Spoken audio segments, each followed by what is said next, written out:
Precious are the ones that soothe the sting.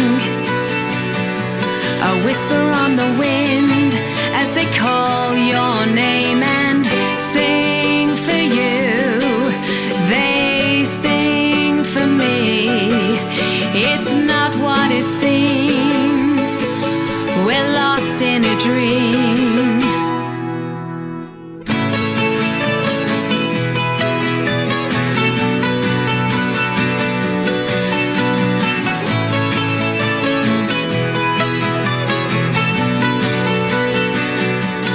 Precious are the ones that feed your mind.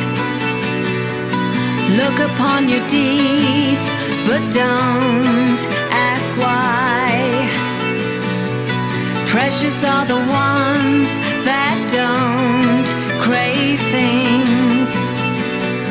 A shiver in the dark when they call your name and sing for you. They sing for me.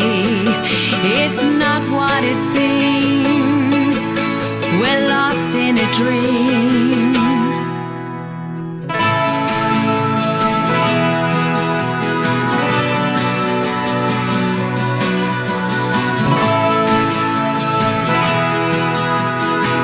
Sing for you.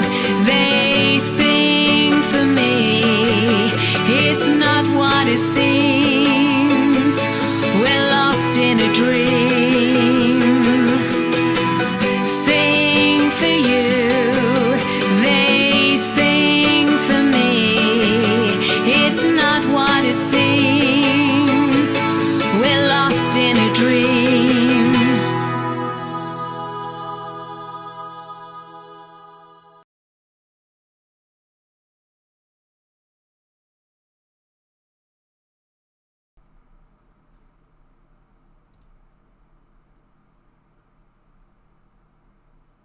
How's it going?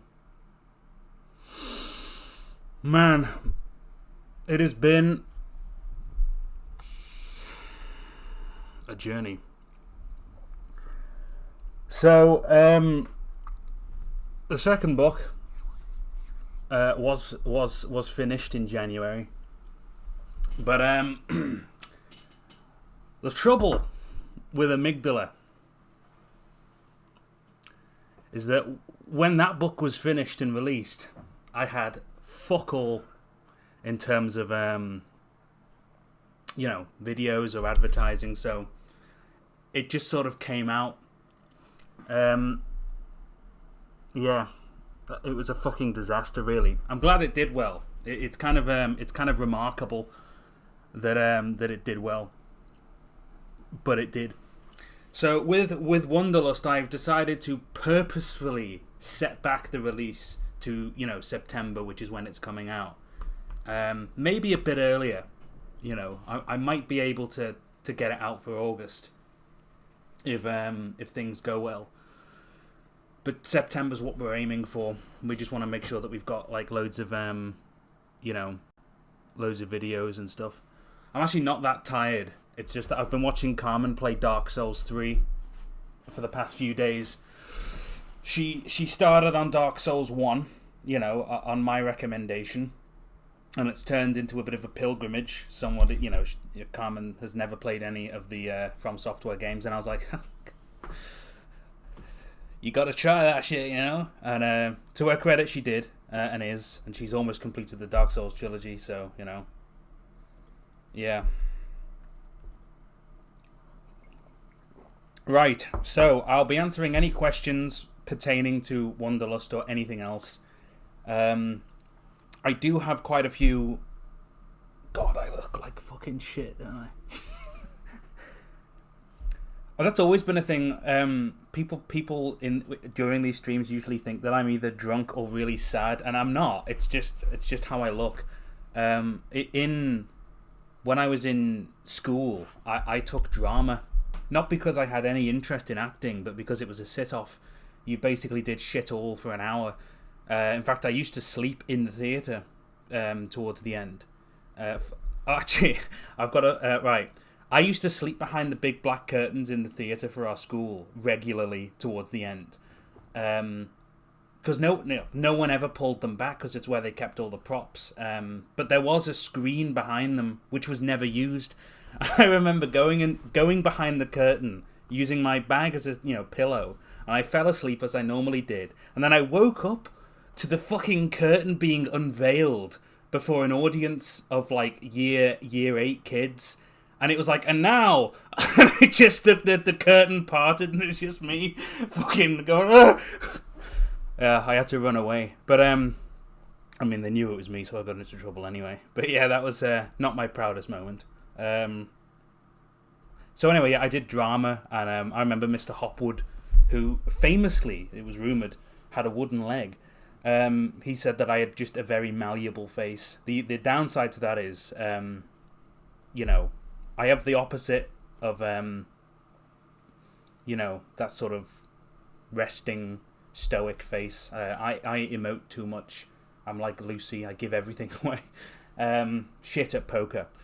So, yeah, I'm not sad. I'm just, it's just my eyebrows doing what they do. What the fuck was I even talking about? Yeah, so I'll be answering any questions about Wonderlust, its release, any videos I've got coming up, or anything of that nature. No, nobody really knew if he had a... There was a lot of weird rumours going around in our school. There was, particularly around teachers having wounds, like one of our teachers, who we all called Lenny, Benny, Kenny, Conlon, apparently had a glass eye, which I think he actually did. Obviously there was the wooden leg. I think there was something to do with our PE teacher. Fuck knows. Anyway, right. So let's get some questions done here, because I'm gonna start rambling. Yeah, I am voicing the Wonderlust audiobook. The good news is I've already started. So when Amygdala came out, it was like, oh shit, now I've got to do an audiobook. So I got in touch with I do all that stuff with my uncle. Got in touch with him. I was like, I need to do an audiobook. So it's just literally me, about twice a week, go over to his house. He lives like 5 minutes away. And he has a great home studio. I have a cup of tea, talk about shit, and then we do a little bit of voice recording. You can't do too much at once, because the voice strains and it sounds shit after a while. So we try to just do it in like 2-hour bursts. So I've actually already started the Wonderlust audiobook. So you won't be waiting as long from release to the audiobook like you were with Amygdala. Because with Amygdala, that came out and I was just like, fucking now what?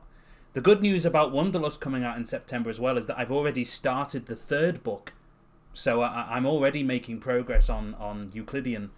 So, there are benefits to the 2nd book coming out a little bit later than what you might expect, because even though it might sting now having to just wait a little bit longer, you can get the book in September knowing that the wait between the audiobook and of course the 3rd book will be much smaller. I want to shave that down as much as possible. The Concertina ballerina animation I was working on today, actually, it is basically done. It's a big animation. We're doing the full version. My dad and my uncle are going to be releasing a remastered single for the animation, which is really cool.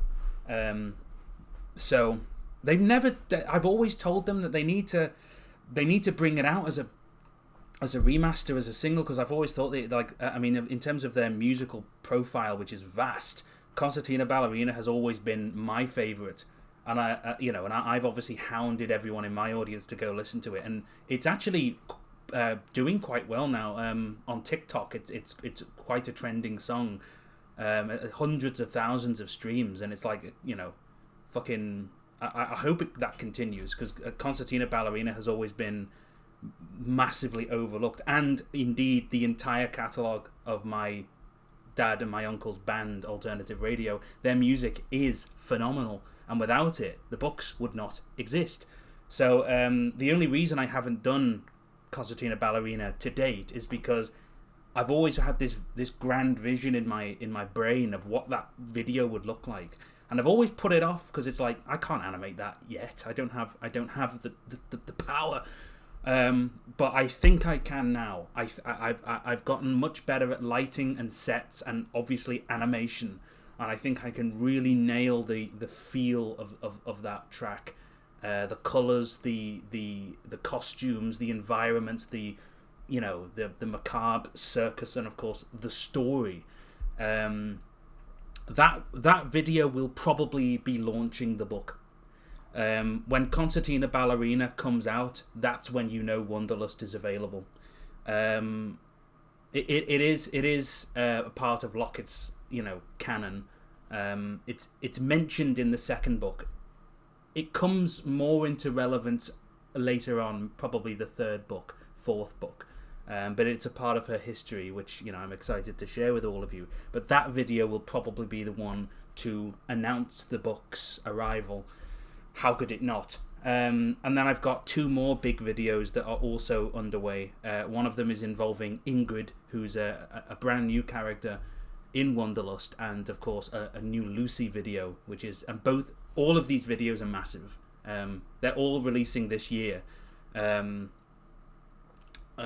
yeah, went on a bit of a ramble then, but yeah, it's my dad in the chat. I saw someone saying hi, Rob.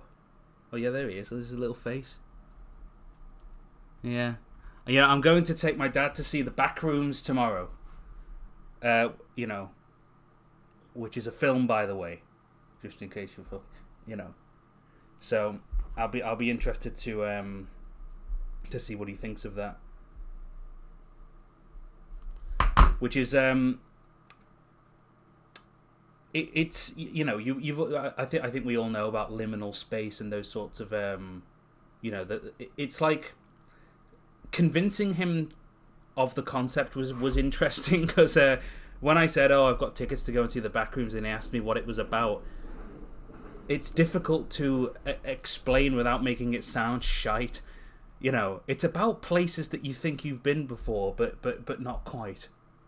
Yeah, it doesn't exactly sound like a spectacular fucking time, but I think it will be.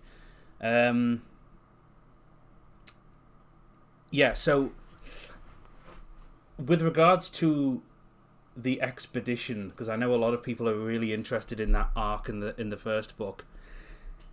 Wonderlust was originally like 42 chapters long. It was a massive book. It was too big, basically. It was unpublishable. It would have been this fucking thick. So there was actually no physical way to do it without making it like biblically thin. It wasn't practical, and there was too much story, and I was having to cut out really important parts. So what I did instead was I used my brain. I took the first half of the manuscript, I beefed that up to 27 chapters and made that Wonderlust. And then I took the second half of the manuscript, beefed that up, and that will be the third book, Euclidean. So I do have a brain, and I'm in the habit of using it occasionally.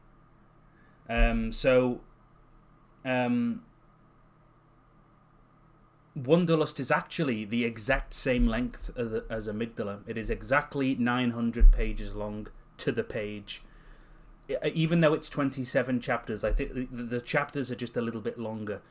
So I've done a pretty good job of accidentally making that quite satisfying. So we'll see what I do with the third book. Anyway, I've just realised there's a little Lucy orb here in the corner. I think I'll just I don't know how many people noticed that. I think she was just left over from one of the previous streams. Oh. Yeah. I'll put her. Oh fuck. I'll put her over there. There you go, so you can see her a bit better. Anyway, yeah, I should make the third book 901. I'm actually making good progress with the third book, and indeed the whole series. The longer I go, the clearer it gets. When I started writing Amygdala, I didn't really know exactly what it was going to be. I just know roughly what I wanted. I know what I wanted to accomplish. I just didn't know exactly how I was going to accomplish it. And I remember I was talking to my mum about ideas for the book, and I was brainstorming things, and I was like, oh yeah, and I think what I'm going to do with this story is I'm going to have this happen, and then that will then mean that. And then my mum, who is very critical of everything, said, oh, that's good. So I was like, okay, right, well, I have something.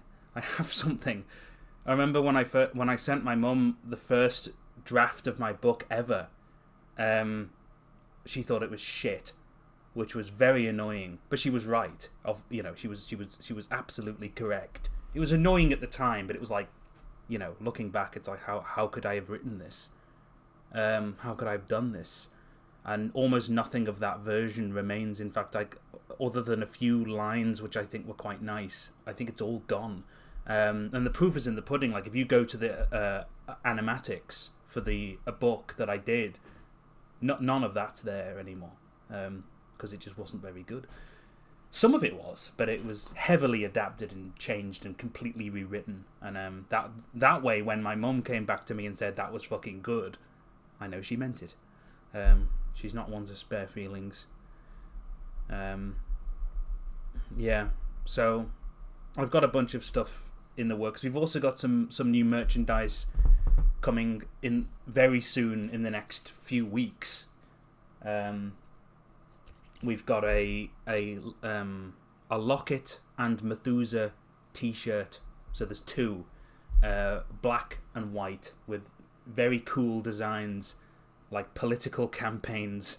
So you'll be able to get which one, which character you support, and wear them, or both.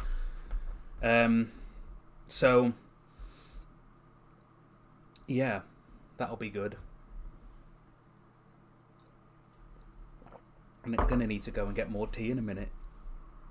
Do you plan on bringing back the candy shop Lucy visited? Possibly. I mean, yeah. I mean, like I said, like, Wonderlust is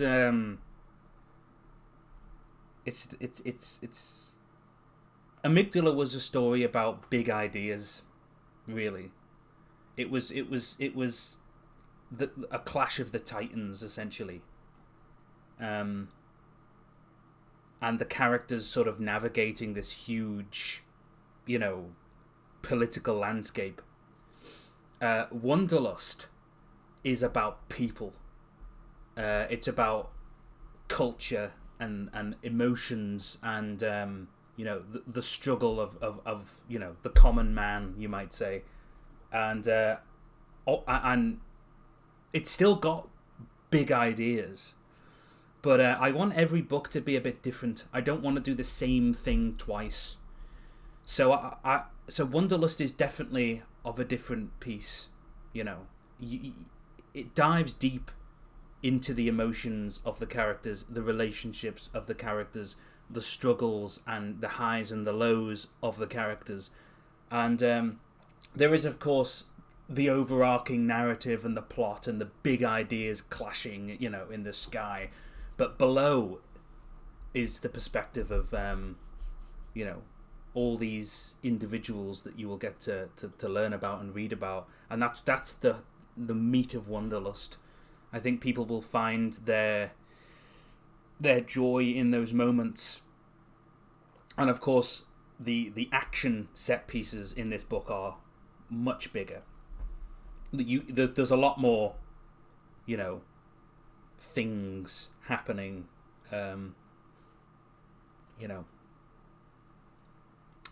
So the purple character that I think you're referencing is Ramonda.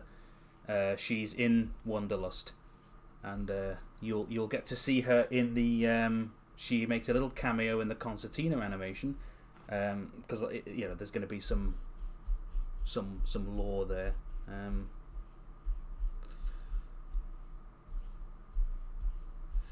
Anyway, it's actually not a new office. I've just made use of this gigantic table. I'm just watching Top Gear at the moment. As you can see, they're currently making a car advert.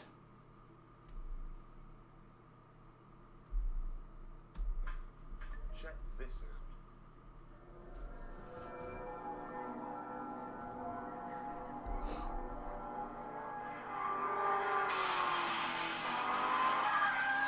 This is the new Scirocco TDI. It's pretty fast. But a Mazda RX-8 will kick its backside. And an Alfa Brera will vomit in its face. They'll have to stop for fuel, though. And you won't. Get ahead. Get a new Scirocco TDI. Pretty good, right? Yeah. Stunned is the word I'm stunned. The first thing I'd say is that how fast is that Scirocco going? Do you ever see car? Yeah, so that's my entertainment. I'm gonna get copyright struck, but who gives a fuck? I don't make any money on these streams anyway. That all comes from the book. So yeah, that's been my entertainment for a long time now, because there's so much of it. You can just have it on, and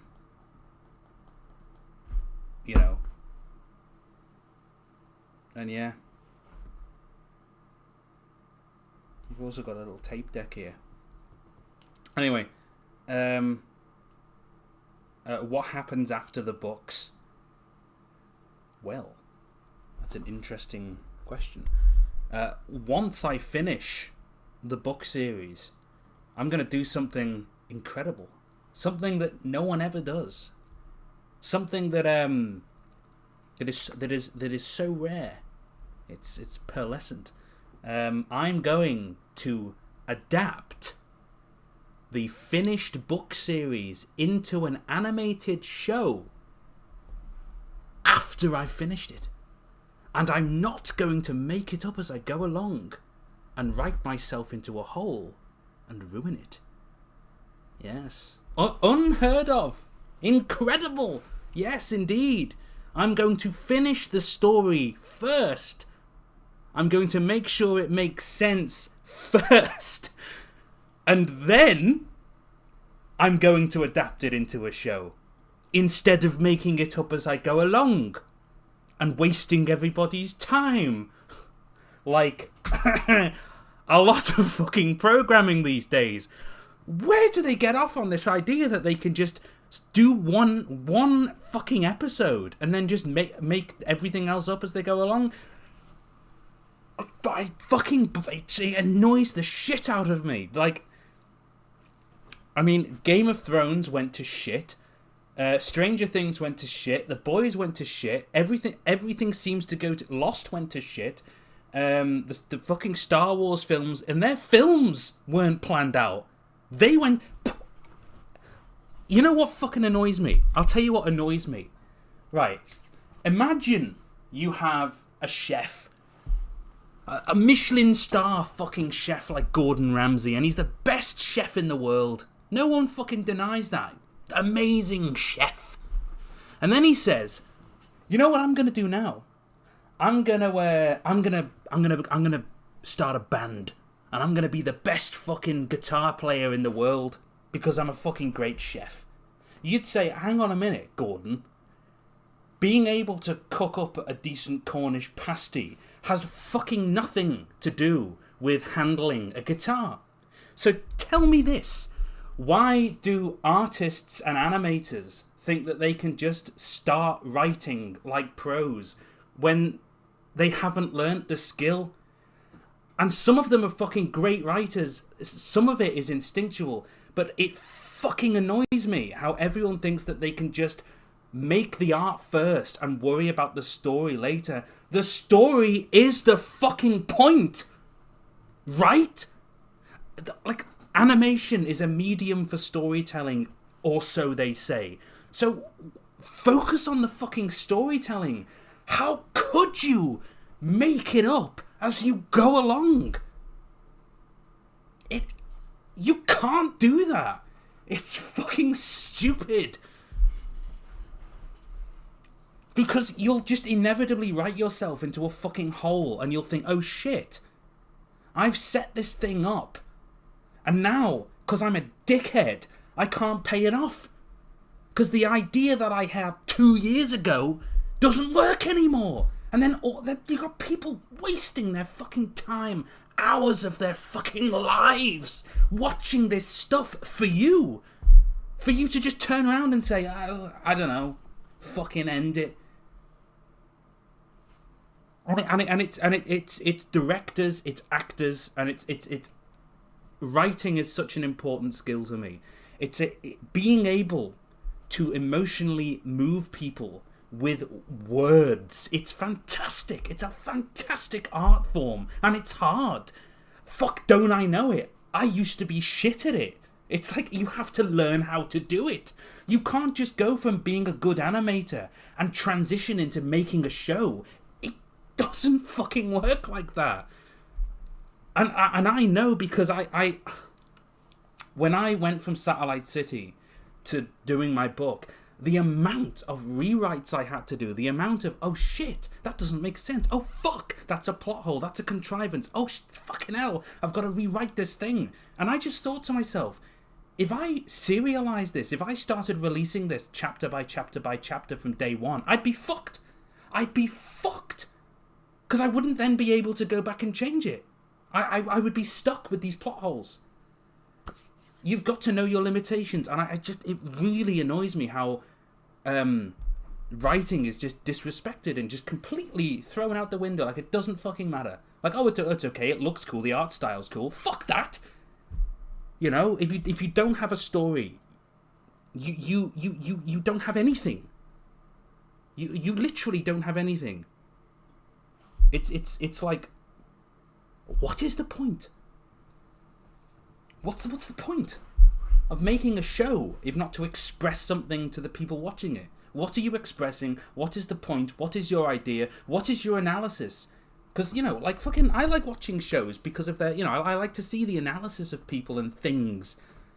And so, to some people, it comes naturally. And to some people, they do take it seriously. I loved the Don't Hug Me, I'm Scared TV show. And that was one of those things that started out on YouTube, got big, and they made a show. Fucking loved it. Fantastic. I really enjoyed it, you know? But then you've got other shows, and I'm not going to name them because I don't want to fucking poo-poo anyone. But, you know, we all know what I'm fucking talking about. And it's just like, it is like a fucking car crash. And they don't give a shit. They just want to have their set pieces, and they want to have their little anime moments, and then take your money for fucking merchandise, and then piss off into the wind, and then do another project and take your money again. It's really annoying.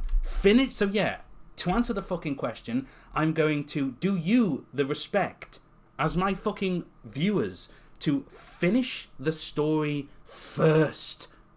And when it's finished, and when you are happy with it, then I will adapt to an animated project. Not before. And I could. I could animate. I could throw together a pilot. I could do that. What would be the point? What, like, the story's not finished. I've only released one book, 2 in September. There's 8. What would be the point? There wouldn't be one. Yeah, I've got to, you know. Anyway, oh, it's Klaus. Great guy, by the way. Thank you, Klaus.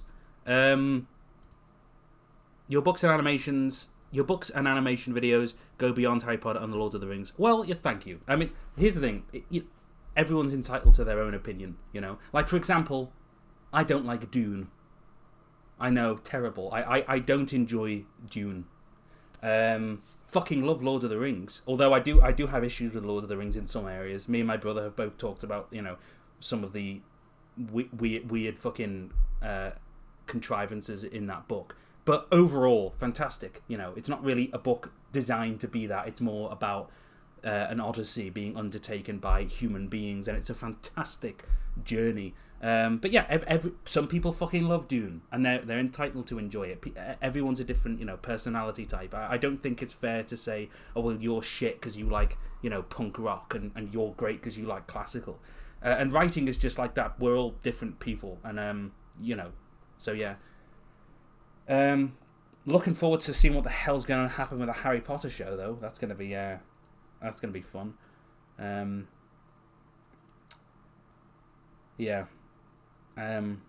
Although, to be honest, I've never read Harry Potter. I watched the films growing up. I think everyone fucking did. I love the films. They're kind of stupid. They don't actually make a lot of sense when you think about them. But I don't really care. It's like Transformers. And that's why I don't like to pick on people for what they enjoy too much. Like, a lot of my friends love Arcane. And I will die on this hill. Arcane, season 1 and 2, were horrifically written. Terribly written shows. Abysmal in so many ways. Visually amazing, you know. Some great character work as well. But just, again, the writing really fucking let it down for me. And obviously I think season 2, everyone agrees. But, you know, I don't disparage people that like it. It's like, you know, it's like, I love Transformers. I love the Michael Bay films. I just think they're awesome. You know, and I know they're stupid. I don't care. I like it when they're fighting and they make those stupid noises and they go. It's just funny, you know. So, yeah, and they always say their names when they're fighting. Like Megatron will always go, Megatron! What are you doing? Shut up. But it's great. I love it. Make more. Anyway, I saw a film. So I saw a question somewhere, but like. Anyway, God, yeah, I could talk about so many fucking things that I disliked. I mean, you know, disliked, you know, like and dislike, I should say. Yeah, Arcane wasn't particularly impressive to me, even in the first season. I didn't like that it was just like a fight scene simulator, and everything just seemed to, like, you know, you had things like on like, you'd have a fight occur on a bridge, and like some big explosion would happen, and before the local police arrive at the scene, this character Silco seems to teleport there, have a little moment with one of the characters and carry her off. And then the next day, the police are there, and it's like, the explosion happened 5 seconds away from your fucking village. What? How the fuck is Silco getting there first? And then the whole thing of like this little dwarf, little fucking guy, Heimerdinger, whatever the fuck his stupid little bumps into a giant tree, which never shows up again. And it's like, oh, this is the tree of life. It's like, oh, great. Anyway, it's like, fucking Christ, all over. It's just a fucking mess. Yeah. Right, yeah. So anyway, fucking, you know, all sorts of things. Will we see any more illustrations in Wonderlust? Yes, there are just as many as in Amygdala. Don't worry. Can I check vids, games, etc. real quick? So that is on my Discord server. You can join that with the links below. What, I don't even know where the fuck this is.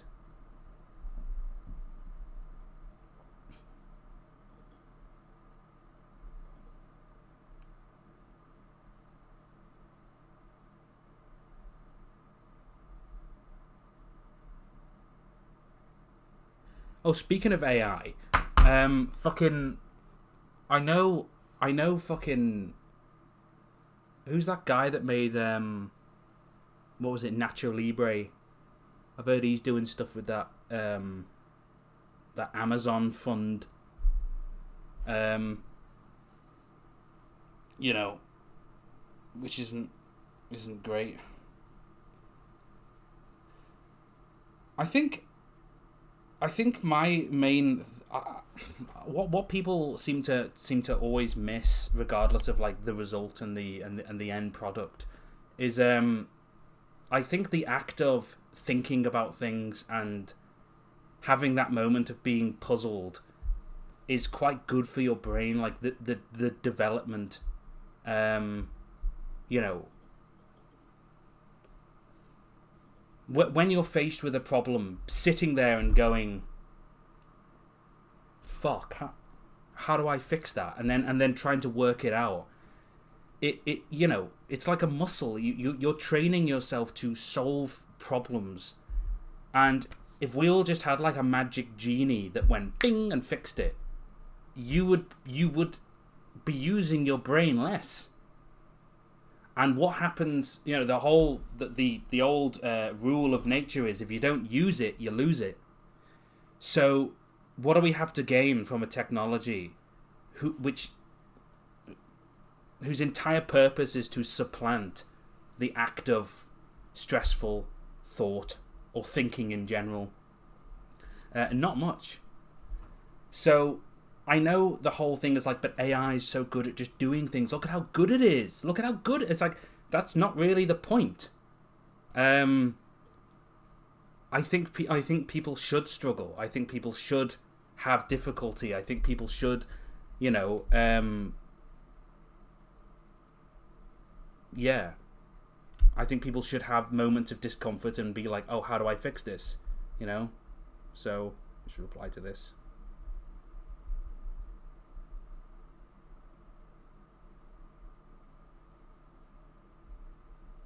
Anyway, yeah. So, it's a technology that basically removes your ability to think, or the necessity to think. And people say, oh, well, it will allow us to do creative things as nature intended. And it's like, really? Because it's doing the art as well. Like, what do you mean?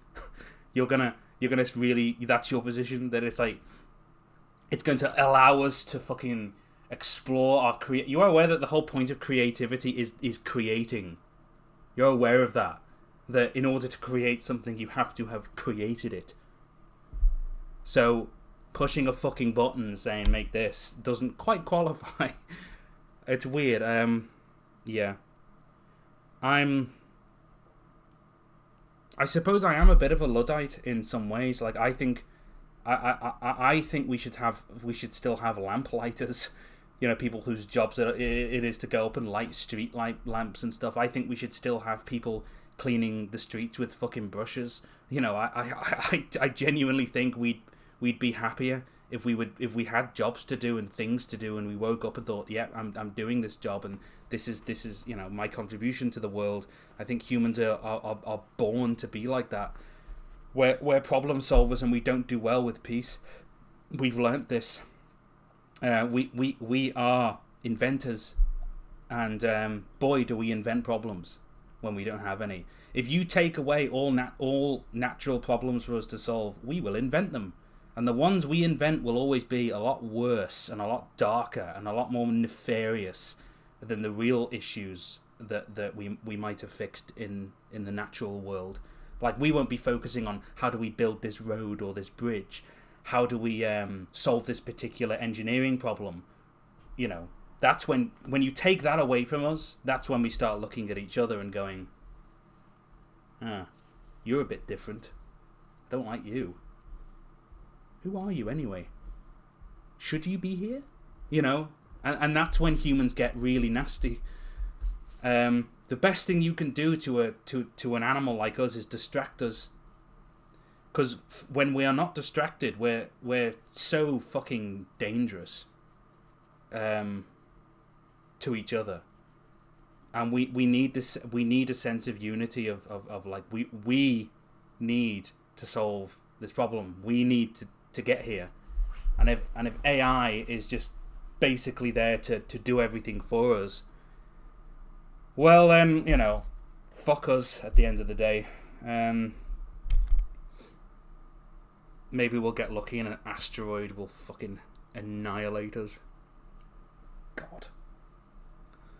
At least the planet will survive. I mean, God, there's no destroying Earth ultimately. I mean, it had like a collision with a celestial object the size of Mars, which created the moon, and the Earth's still here.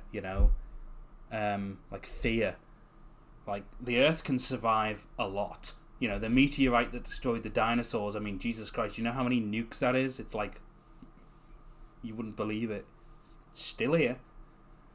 So I'm not really worried about the Earth. The Earth's fine. We couldn't destroy the Earth if we fucking tried. Again, that's just hubris. Humans, I mean, we could destroy like a good chunk of life on Earth, I suppose, but we can't destroy the Earth.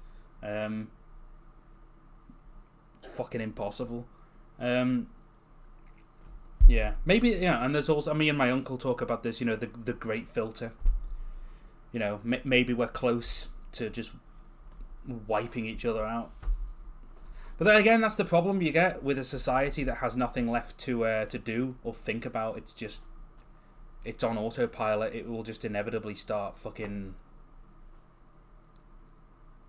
shutting down.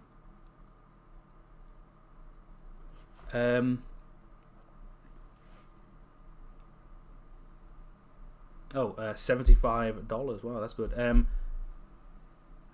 Dom Awesome, thank you very much. Whenever you do commissions for models, are you able to request renders of the August View characters? I would love to see more of the August View characters whenever. And do you plan on releasing plushies of any of the characters? Need to build a Winifred shrine. Yeah, I mean, I suppose I wouldn't be against doing some renders for commissioners with the characters. It's not that much effort. What was the other bit? Plushies. Yes. I can't say anything right now, but we do have plushies coming this year. But you will have to wait and see. Yes, I'm just thinking if I should go and make myself a fresh cup of tea.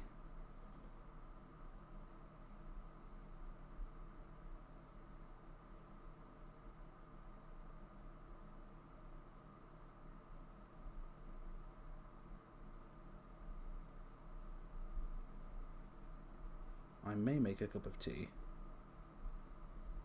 If I make a cup of tea, will you all behave yourselves with Lucy here, with Lorb actually?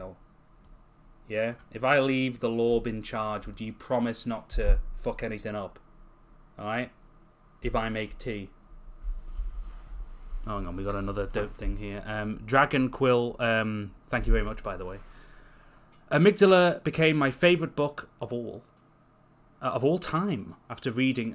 It's scrolling up. I can't fucking read it. Hang on. It's fucking going up like that. Became my favourite book of all time after reading it. Thank you very much. And I can't wait to read Wonderlust. I've loved your work for years. By the way, my Locket and Lorb keychains come to work with me. That's fantastic. I'm really glad that people enjoy Amygdala. The reviews, the ratings on Amazon, I can't believe it's at 5 stars. I just fucking, with hundreds of ratings, it's and the anonymous masses are what count. So, because they don't give a fuck. And the fact that the book is quite pricey as well, I'm really happy with that result. It's not for everyone. It's not supposed to be for everyone. There is a target audience of, I think anything of true, purpose has to aim at something, and you're gonna miss some people by doing that. I don't really like safe content. I never have. I'd rather have something with teeth, at the risk of offending people. But they have every right to be offended. It's up to them. I don't have to care. So, anyway, thank you very much. I'm going to make a cup of tea, and I'm going to leave the Lorb here in charge right now. Try not to upset her.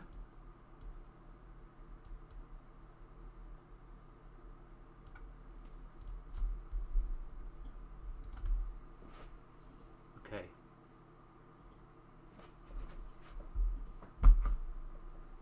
I'll be 5 minutes, or however long it takes to make the tea, alright? And if anyone joins, if anyone joins the stream while I'm gone, just say that it's been like this for the past hour and that I haven't showed up at all.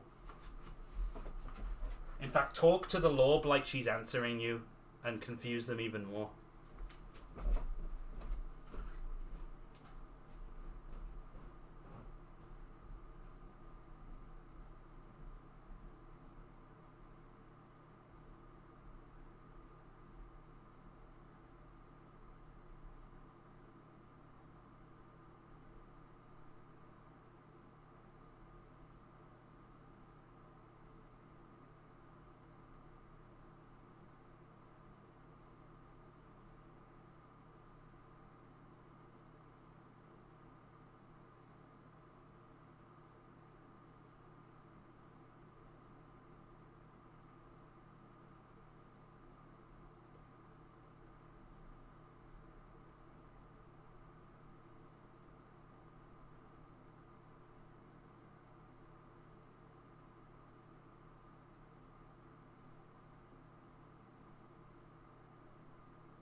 I love how the amount of viewers didn't go down. Okay, thank you. Thank you, Lorb, for your contribution. Sorry I'm back, I know. Damn, it looks like you guys had quite the conversation. Wow. Well, hopefully she didn't say anything. I have my tea and a red pepper.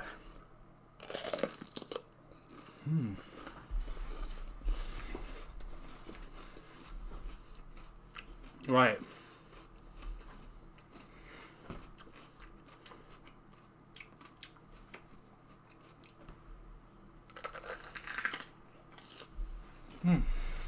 Right.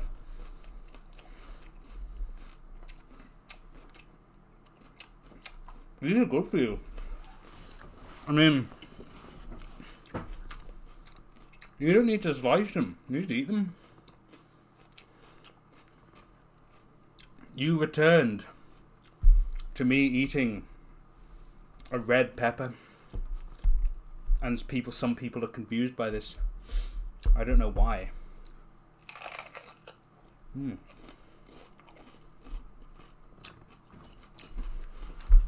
Look, if I'm gonna be fucking sat at this desk all day, I need to eat well and exercise. If I didn't eat this shit, which I enjoy, by the way, I'd look like Jack Black by now. So anyway, all fat bastard from that one film. I fucking saw something just then. I fucking lost it. Oh, Wonderlust pre-orders. It'll be about a week before the book comes out.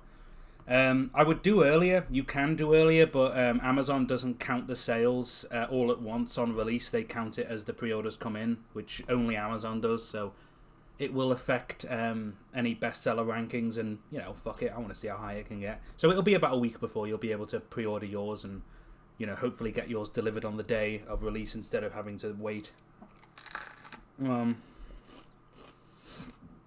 Yeah. I try to eat 3 of these a day. Yellow, red and green. And carrots. And some broccoli. Then a bit of peanut butter, which is just mashed up peanuts and a bit of salt. It keeps a man in good shape. I don't really like exercise besides walking and swimming. So, I mean, I don't eat meat.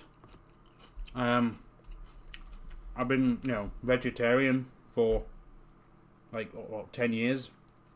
Other than the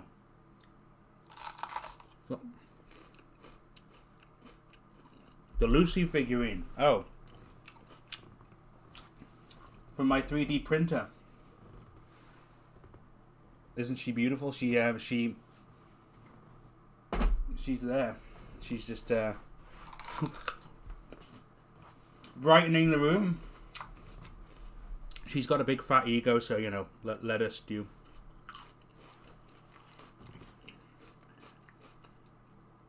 How am I a vegetarian? Pretty easily. I mean, there's nothing. I mean, there's a lot of.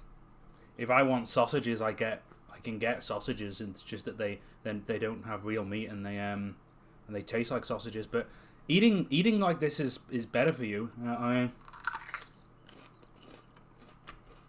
look at it this way. The most common form of death on Earth is heart disease, right? Heart disease is what kills most people. What causes heart disease? High cholesterol.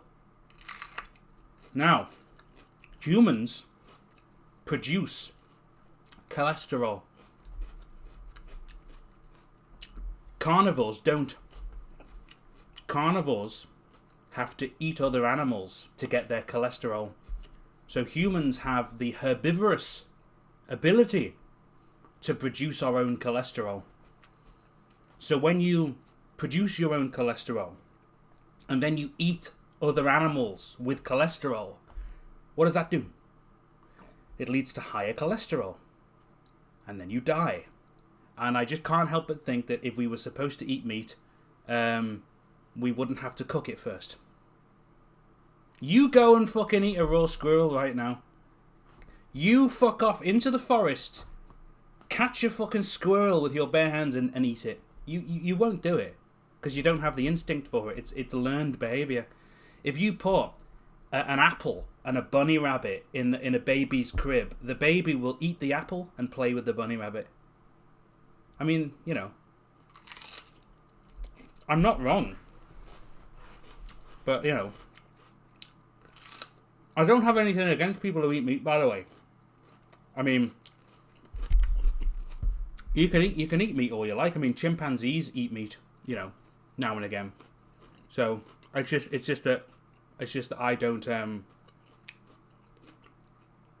eat it. I mean, but you can eat what you want. But personally, I just I don't know. I don't know.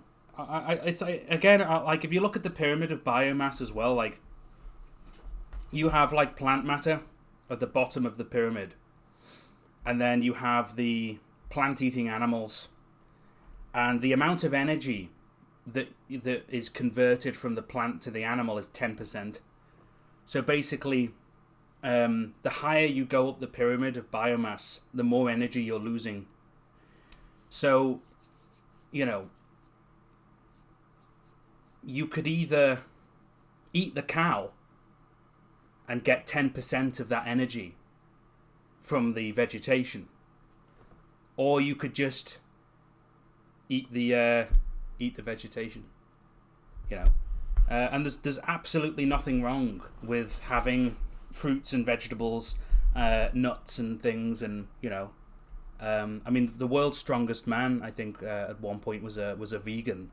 You know, it's not like it can't make you strong and healthy. It can. And like I said, I don't have anything against people eating meat. I'm not one of those people. My dad eats meat, you know. Carmen has a bit of meat. And, you know, I mean, all my friends eat meat, so it's like, I don't care. You know, it's a free world. So, anyway. Right. Anyway, enough of that fucking nonsense. What was that about flax?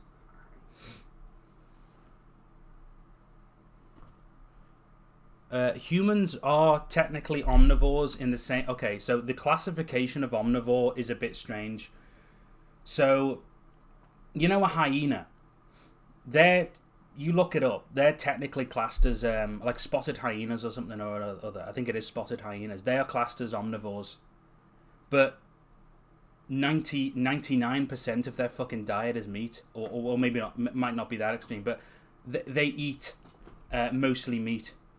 But then you have a chimpanzee.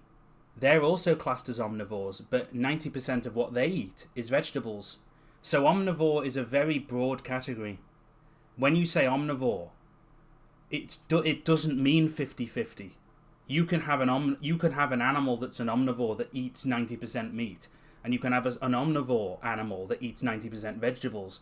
But if you fed a chimpanzee, you know, if you fed a chimpanzee 50-50 meat and fruit, I don't think you'd have a good result. I don't think you'd have a healthy chimpanzee. It's not what they eat in the wild. It's a very broad category. So when people say, oh, humans are omnivores, we eat both, it's like, okay, yeah, I mean, technically we can consume meat and generally be fine. Like, I mean, you know, you just got to avoid processed meats, really. You know, you know, be smart. But if you spend your life eating just red meat, for example, which is very carcinogenic, you're not going to be particularly healthy when you're 60. You know, that's just the way it is. So, like I said, I don't have anything against people who eat meat. Obviously, I'm not a narc, but there is, there is a line of reality to this, and I think people eat shit these days. I think people just eat garbage, and it's not. And I'm not even necessarily just talking about meat. I'm just talking about general stuff. People eat shit. They you get fed shit by your by a lot of these companies, and you're eating shit all the time.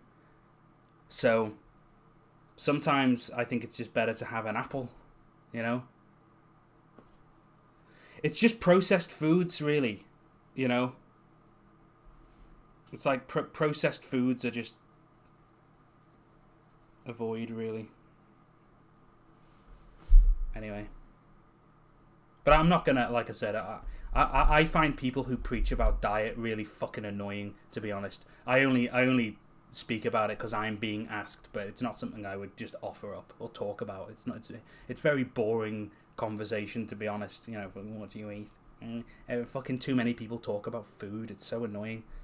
It's like food is just stuff that you turn into shit so you can live. It's like whoop-de-doo, eat what you want. It's like whatever, who cares? It certainly doesn't make you morally superior because you choose to eat fucking plants. It's stupid. Right, let's change the topic. Let's see.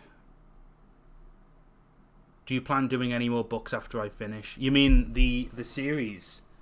Because obviously there's 8 books in the August Few series.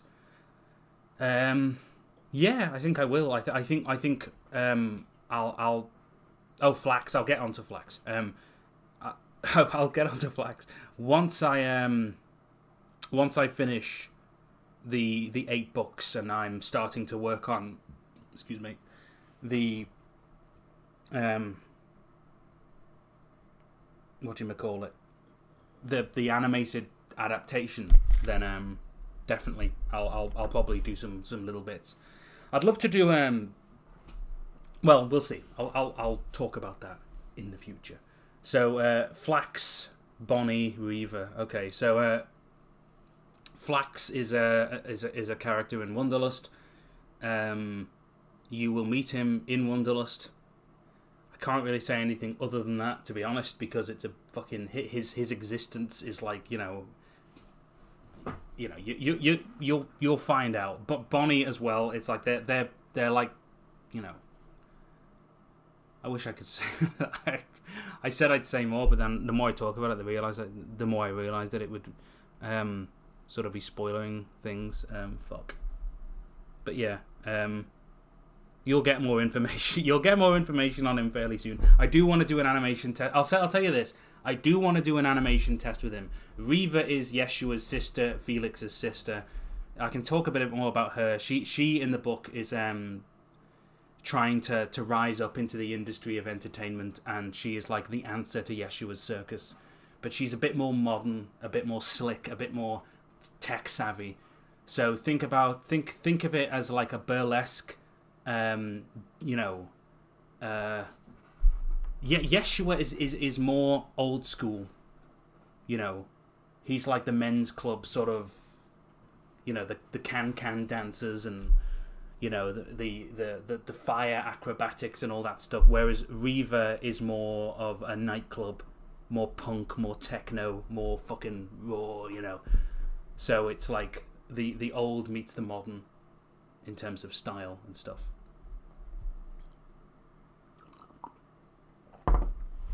You'll see, Amberly. You'll see. Reva will invent cinema. Well, maybe not that far.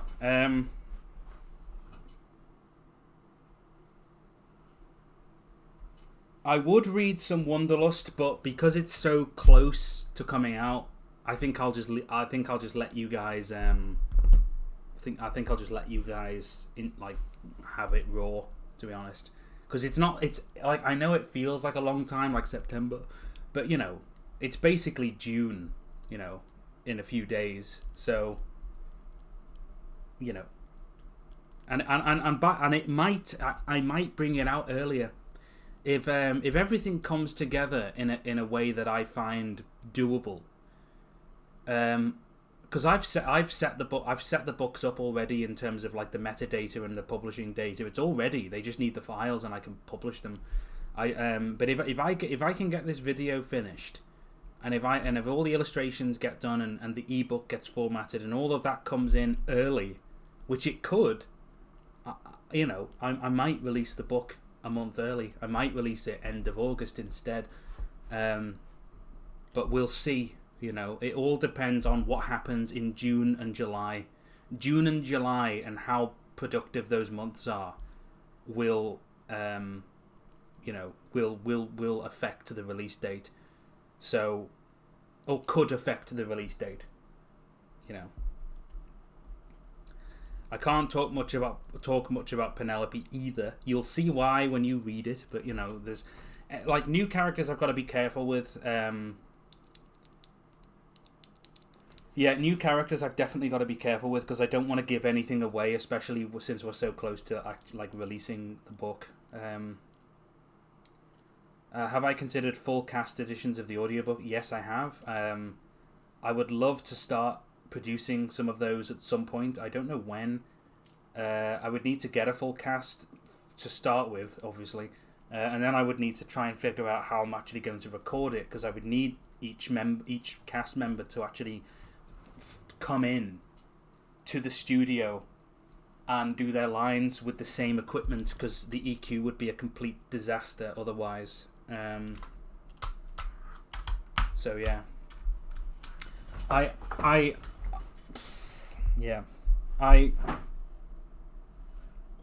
like to do like an audio drama. I'm just playing with this tape deck right now. The pre-order thing will probably be a week before. You'll be able to pre-order your book 1 week before it comes out. Just because if I do it any earlier, then it could negatively impact the book and its launch, because Amazon don't report pre-order sales all at once on release. They trickle them in, which means you don't get as big of a boost when you launch the book. So it'll be a week before, but that's enough. I think people will be able to place the pre-order, make sure that they get their copy locked in. Everyone's asking about these new characters. I can't. There's not much I can say. Fuck. You're definitely going to learn more about Greta's pocket watch. Don't worry.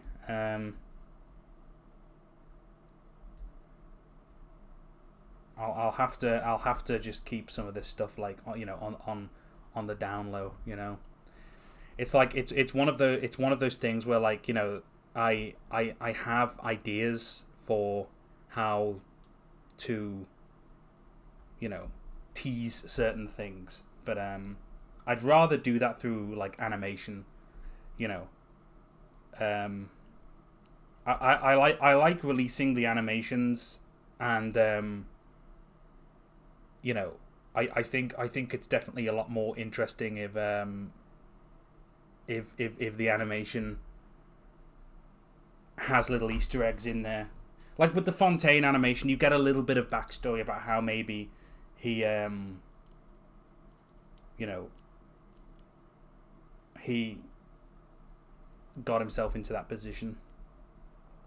What is your favorite animation test you've done?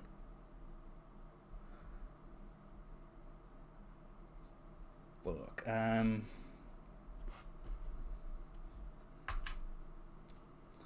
I think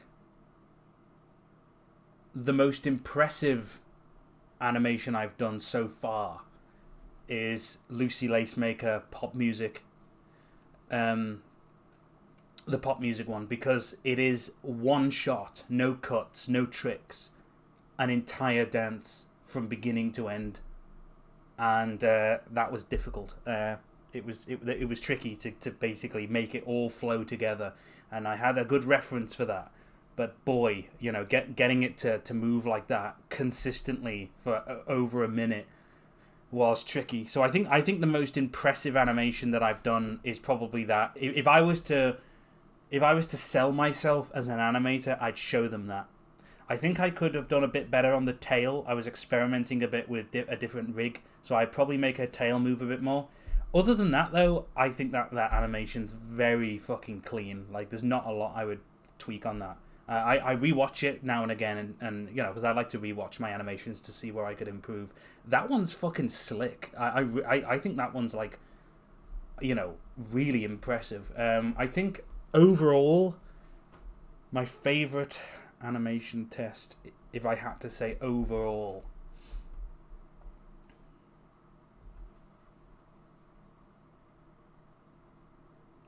I think Beauty of Annihilation with Celia is probably my favorite, just because there's a lot I could do better now, obviously. There's a lot that I could fix with it. There's a lot that I think I could have done better, and can do better. But the hair, the blood, the coat, the 2D bits from Carmen, the song, just introducing Celia in that way was really great. And you know, obviously, you know, it did really well. You know, I think Basil and Teaser as well was another really good one. I think I could definitely clean up some of the animation a bit better now. I've had a lot more practice. That was around the time where I started rigging a bit more tightly. So but I really like They're Only Human with them, because I like how they dance together. I think I could definitely sharpen some of the shots. But Klaus, thank you again. Little Shop I like Little Shop of Horrors as well.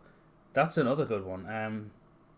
I really like. I'm not too happy with how I animated Celia and Lucy in that one. They were still sort of in that floaty era where I was just moving them a bit too much. But I love the plant. I think I animated Audrey 2 really well. Again, there's not a lot I would tweak there, but then again, why would there be? It's a very simple design.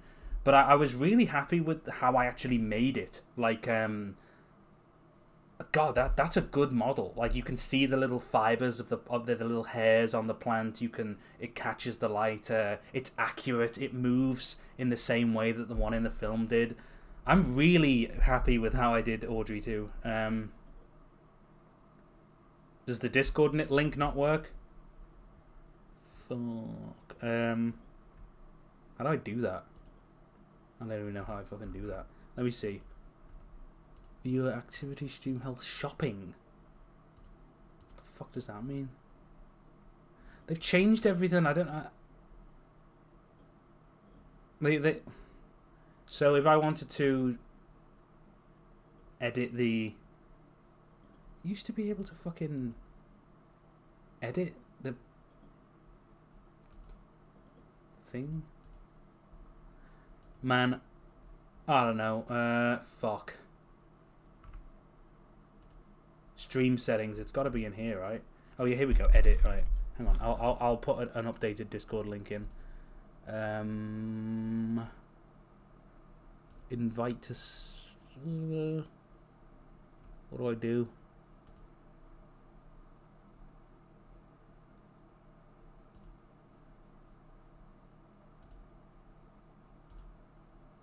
Okay.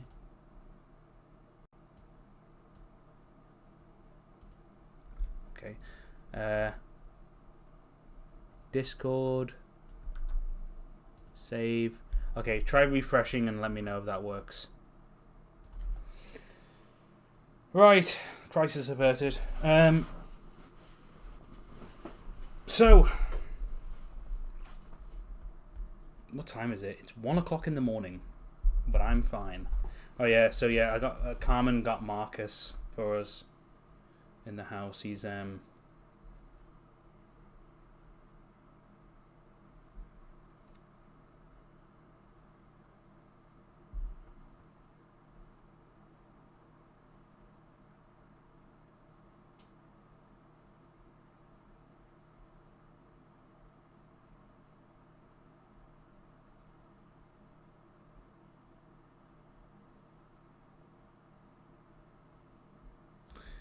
pretty good.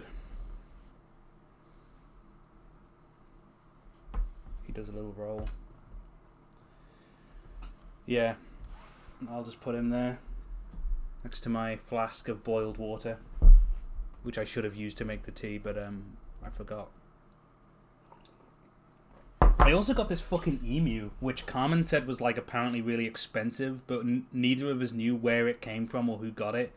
But apparently it's a Jellycat plushie. I don't know what the fuck that means. But she was like, oh wait, I think that's a Jellycat. And I was like, what the fuck is that? Apparently it's like a valuable plushie. So I should make a character based on this actually. It's quite fun. Mr. Paranoid, thank you very much. Is there any lore reason why everyone is so damn dapper, or is that a personal choice? With how tall some of the characters are, I like to call them monoliths of moxie. Yeah, I mean the characters in the book take pride in the way they look. They dress nice because it makes them feel good, and it's polite to their fellow animals. It's soft on the eyes for those they interact with. It makes them good. It makes them look competent and cool, which is exactly how humans should dress. But they don't. So yeah, Monoliths of Moxie is a good one.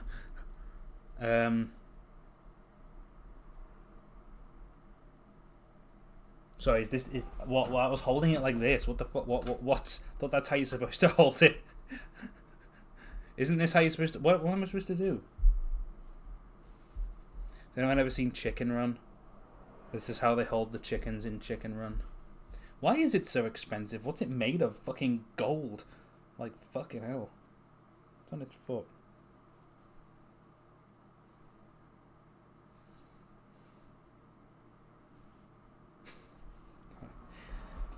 It's alright. We've had this thing. I've had this thing for fucking years. I've had this thing for like many years. It's in very good condition. You can relax. I'll put that in the background as well to stare into your souls. There you go. Beautiful. Right. Any other queries? What's in this drawer? I'm sure I have like a draft of the book in here somewhere. Don't know what that is. Oh no, it would be in this drawer, wouldn't it?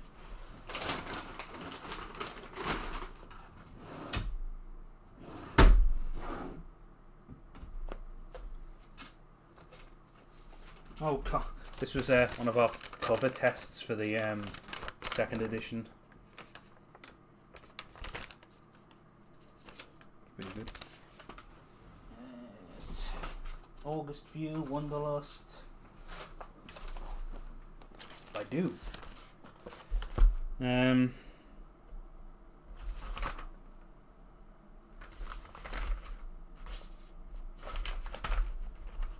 Oh, look at this.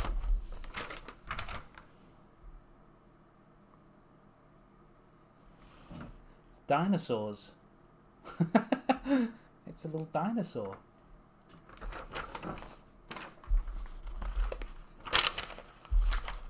Anyway, right. Sorry, I forgot to fucking read the. I asked for questions and I forgot to read them. Can we hear about Ludwig from early Amygdala drafts? Fuck. Probably not in this drawer. I'll try and dig some out at some point. I love how everyone knows who it is.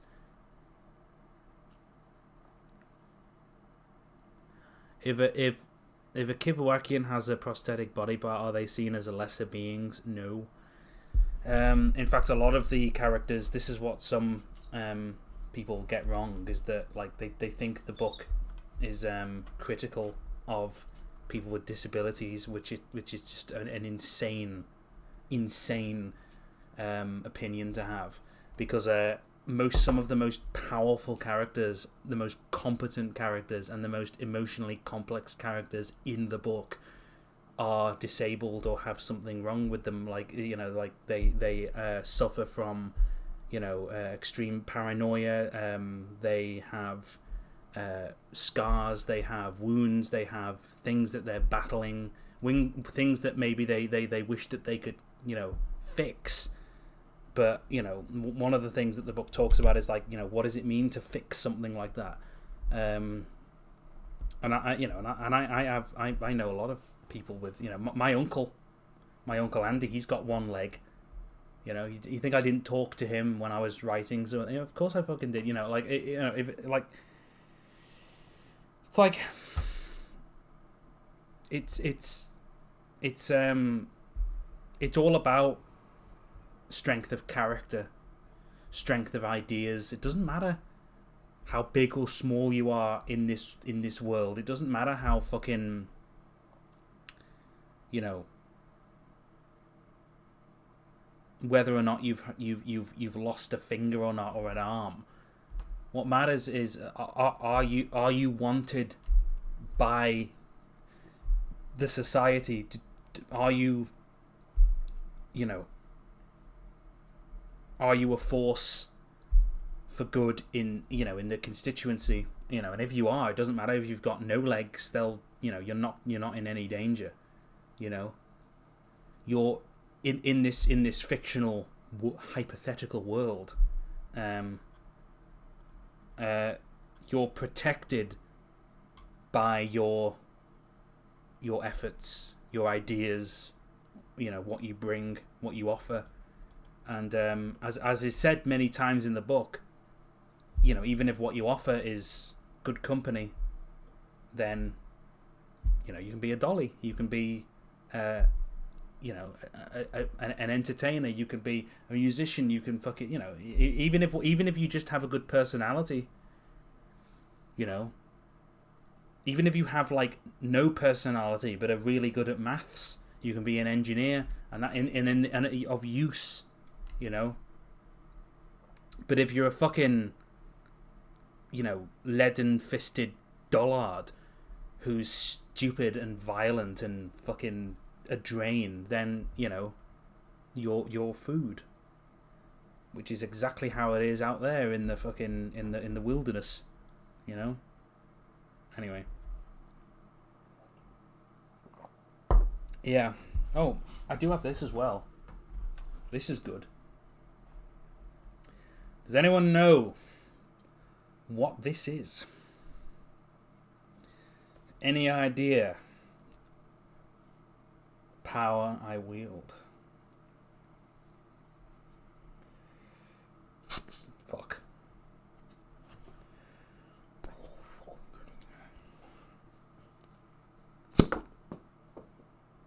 I hope that looked good. I'm going to watch the replay now. Okay, I fucked it up there. Oh. Here we go. It looks like it just fell out. That's shit. Oh, it's embarrassing. Okay, hang on. Oh! There we fucking go. See, if you replace all your guns in America with these, you know, your crime rate would go way up. Right, so do we learn more about the lives? Who lives, maintains the Mandosian system, how it was engineered. Thank you, Bio Rave Art.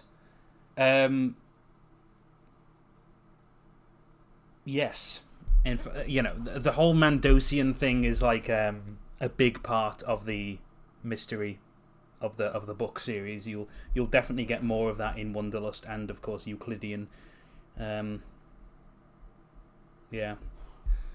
God, fucking Buc-ee's was a magical place. I went to Buc-ee's when we went to Arizona, and then we went to Alabama, and I went to Buc-ee's, and I'll never forget that. You know, me and Eli, who's Carmen's sister's fiance. Great guy. A kingly man. Robert Baratheon-esque. We bought a cauldron of green slime because it was around Halloween. And we made that green slime, and it was fucking vile, but we drank it anyway. And then we left the green slime, we hid it somewhere on Carmen's parents' land. And then a few months ago, Carmen got a text from her mother saying, "Why is there a green cauldron on our land?" And it was me. And Eli. It was the goop. We called it slime. You gonna drink me some slime? Yeah, I like Alabama, you know.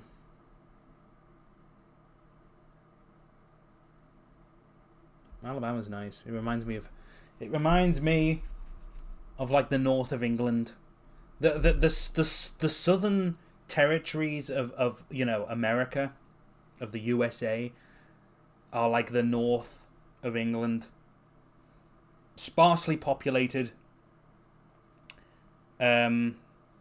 looked down upon by the other side, but friendly and surprisingly, like, just, I don't know, it was like, I felt way safer in Alabama than New York. I thought someone was gonna fucking steal my kidneys in New York. I was on edge, like, I was just like, fucking hell. And it stunk as shit. So, and New Yorkers will agree with me. 2 of my friends are from New York, and that city stinks of fucking shit. Don't know why, it just fucking does. Actually, I do know why. Alabama, you know what you want to know what Alabama smells like? Forest. Clean meadows, sun-dappled fields. Alright? Fallow deer. Alabama's nice. Anyway, will the South Expedition be in the 3rd book? I don't want to say. So you got to read the 2nd book to find out. Maybe. Contort on stream. Oh, thanks, Zoa666. I used to. You know what? I swam at a really young age. There was a time. Maybe that time will come again. I was very strong. I was very flexible. I was in very good shape. That was a while ago. I don't swim as much anymore, although I should. But you know, if I can, and I do use like actual references for my animations and things like that. So obviously, people who are in much better fucking physical condition than me.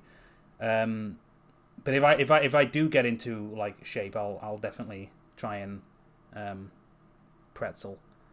As someone with a oral disability, one of those things is always limited in the sense of dehumanization, at least self-imposed. It's always worsened in my own head. Yeah, well, that's sort of like Celia's whole thing as well. You know, it's like, yeah, like, there is a lot of anxiety about having, you know, judgment thrust upon you by the unkind or the stupid, to put it bluntly. But fuck them, you know. At the end of the day, fuck them. Draco Zaroff, thank you very much. Love when book spines combine to make a larger image. Do you plan on doing something like that with yes, I do. In fact, if you look at the book spine for Amygdala, and then you put it next to Wonderlust, this image will be continued. So it'll be quite satisfying when you have the whole collection. The styles will change, but the shape will be one. I mean, I think I've got a bit of OCD as well. Celia is a very personal character to me because I have some of the shit that she has. You know the part where she's like, oh, there's like a scratch on your shoulder and you've got to scratch it now, and if you don't scratch it, you're going to get got. It's going to get you. It's going to get you now. And it's just like, okay, fucking hell. You know, your brain bullies you. I've had times where, like, and even to this day, like, where I scare myself over nothing. Like, I came up into the office. This was only a few, like, weeks ago. And I was thinking, you know, there's going to be a woman with a really long neck, and her head is stretching up the stairs towards you, and it's going to pop round that corner any fucking second now. I shit myself up. I went downstairs and went to bed because it was just like, I was just fucking fuck that. It's annoying. I hate it so much. It's like your brain plays what's going to happen over and over again. It's like, you know, something's going to come out. And it's like fucking, you know, you just fucking, you get yourself in high alert, and it's like, it's really annoying. Yeah. I've always had these things, these sleep disturbances where I'll wake up in like a panic, and it's not sleep paralysis because I'm not paralyzed. I wake up and I'm like, I'm awake, I'm conscious, I'm like fucking, you know, but the dreams come with me, and it's like I'm fucking in the room, and it's like, you know, fucking, you know, and like we have this spider in our hallway. It's like a Halloween spider that we've just left up, and if you look out the bedroom door, you can just see the spider's legs around the corner. Obviously, it's a big cuddly spider. It's fine, but I woke up one morning, or like it was early in the morning, and I thought the fucking spider legs was something coming round the corner to get me, like something like this, you know, this creature. And I went, Carmen. You know, it's pure terror. It's pure fear. You know, you are terrified because you think something like, you know, I had another one where I thought like there was a baby in a Sainsbury's bag that was on my bedroom floor when I was younger, and I thought there was a fucking weird baby inside it. It's fucking horrible. But I've had those all my life, and so I know what it's like to have your brain tricked and like your imagination work against you. You can definitely make it work for you, and I have, but fuck me, that you know that there are some downsides. Mr. Paranoid, I apologise if this has been asked repeatedly, but what's the bridge between Satellite City and the books? Also, who's the wrench-wielding cow lady? Okay, so Satellite City was the test series that I started when I was 19, 20 years old, right? I was completely new to writing, character work, all this stuff. So I decided that I would film these little funny episodes in my house, in my mother's house, and just have a bit of fun on the internet. I didn't have a plan. I didn't have a story. I just made it up as I went along. I learned a lot of... This is why I know not to make things up as you go along. And I just thought, right, these characters I think are really good. I love some of their designs. I want to tweak some of their designs. I want to reinvent them. I want to tell a proper story with them. So in 2019, I decided that I would embark on a new journey. I would start writing a book, which is now Amygdala, the start of a book series, The August View. But the more I got into this new fictional world with the book series, the more I realised that Satellite City had to stop because people would inevitably be confused. They'd think, well, you know, which is canon, which is not. So I thought, well, okay, it's time to sort of sunset Satellite City. Which I was fine with because it's not like the characters were going anywhere. They were just going into the books. Making it was fun. I still think it's a really funny show. I still think it's really impressive that I was able to do all of that by myself because it was all animated by me. I didn't get that much help on it at all. So for all its faults and all its weirdness and all its cringe, I love it. I think it's part of my history. I like the fact that people still watch it. But it's not part of the canon, and it's not going to be something that the books link up to for obvious reasons. But it is a very important thing to me, because it was my first time really getting into some writing work, and I think I had some really great moments in that show. I think I think Slice of Life is great. I think that a lot of the episodes are just so funny. Some of the physical humor and the gags just still make me laugh. The candle going out, just stupid shit, really. But, yeah, I just thought it was funny. Most of it was improvised. I liked going out with my friends and filming. I still hang out with Joe every week, who does, he was Xander. I still see Jade every week. She helped me film a lot of it. Nick, obviously my cousin, also helped me film. I see him. I'm still friends with. It's nice. It was a good thing. It was a great thing. But I wanted to, I'm not 19 anymore. I'm not 20. I'm 28. I'm going to be 29 in September.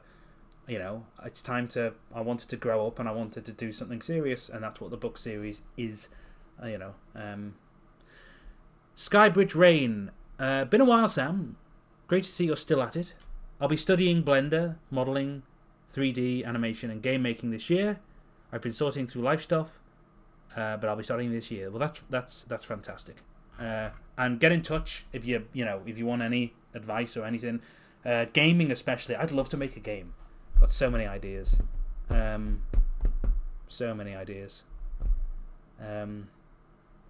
Flop.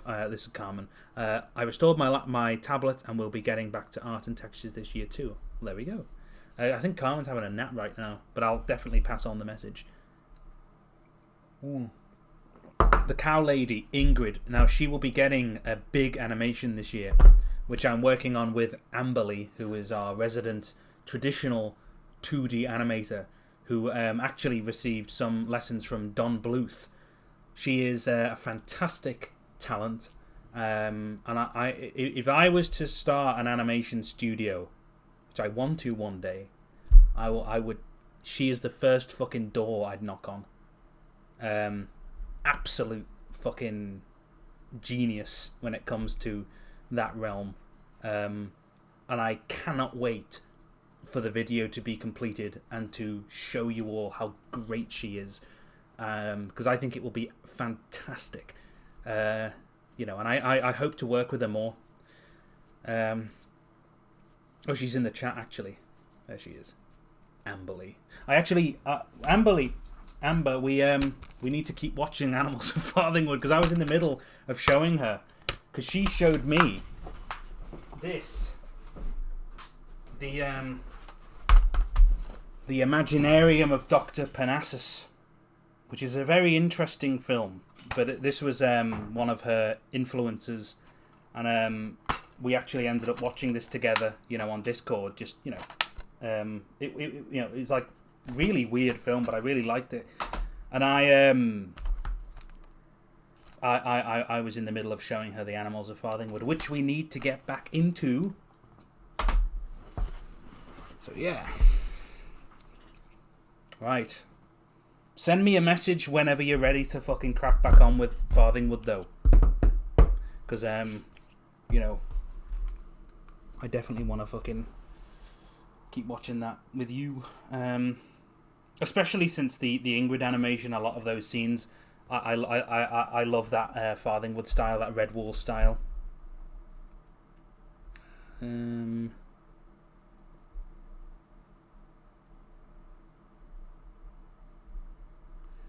But yeah, right. Is there anything you can tell us about the War of the Ladies? Yeah,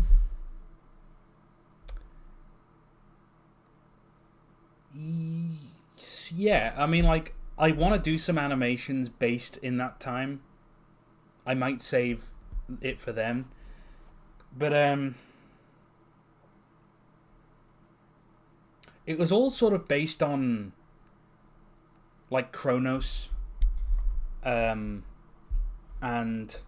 a lot of Norse stuff, like Jormungandr, Titans, and great, awesome threats, and the Age of Heroes. I and that you know, I'd love to do like a prequel trilogy about the origins of the Underbirth, and you know, like you'd have the first book, which would be about the War of the Ladies, the second book, which would be about the Howler War and the trade and the creation of the city, and then the third book, which would be about the trade revolution, and it would act as a 3-part trilogy. I definitely would like to do that. I think I will. But yeah. So yeah, it was very much based on that sort of concept of overcoming a great gigantic threat, and Freda is like, you know, she's sort of like chaos in their world, you know, powerful and you know, overwhelming. Right. Are there any characters you can talk about that you absolutely despise or throw a lot of emotion into?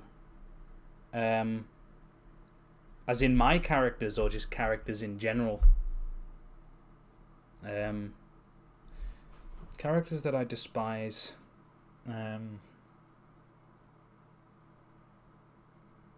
I suppose my characters. Yeah, I don't really think there are any that I despise.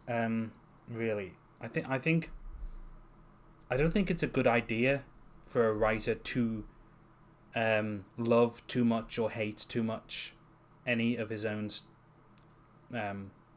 cast. Obviously, I have, you know, tender feelings towards some more than others, but I always try to regulate myself. Like, for example, I love Lucy. Lucy's she's a fantastic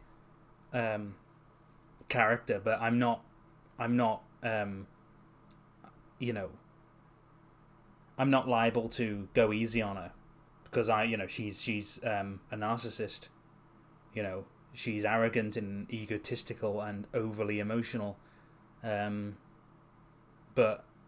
you know, I still, you know, I love the character. I think she's fantastic. She obviously means a lot to me. And in the same way that, like, if there's a character that I don't like as much as Lucy personally, I won't hold that. I'll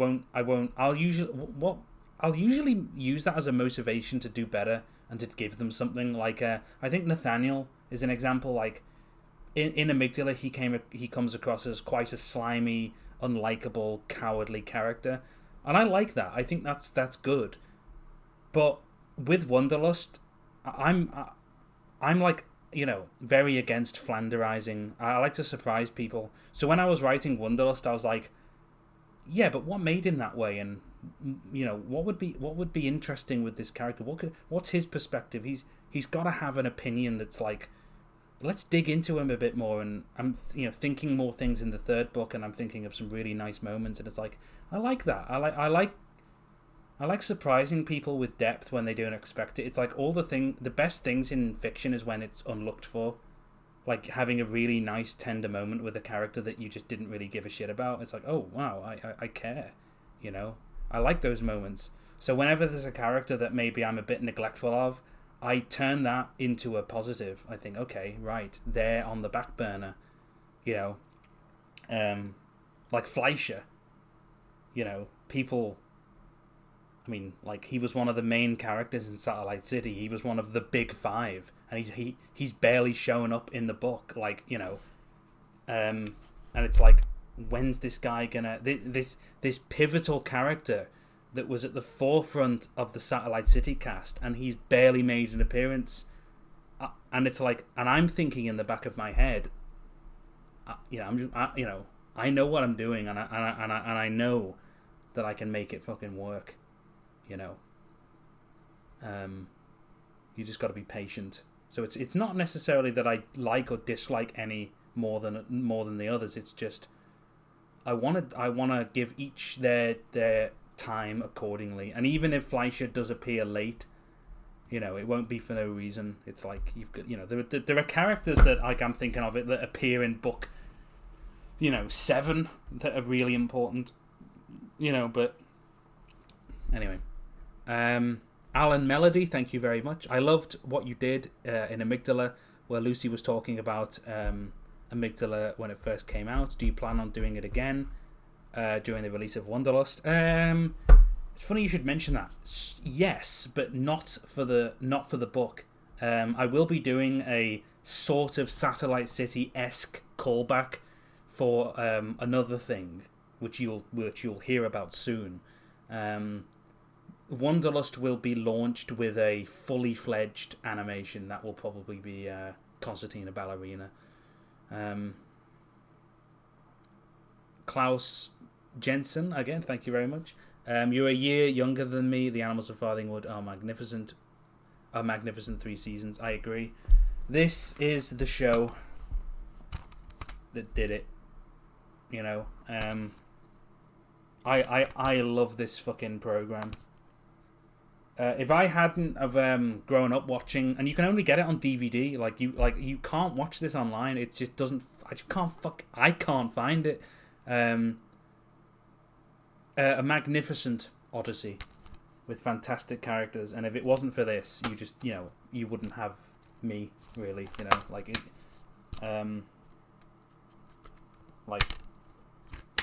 You watch this, you'll be able to see the influences immediately.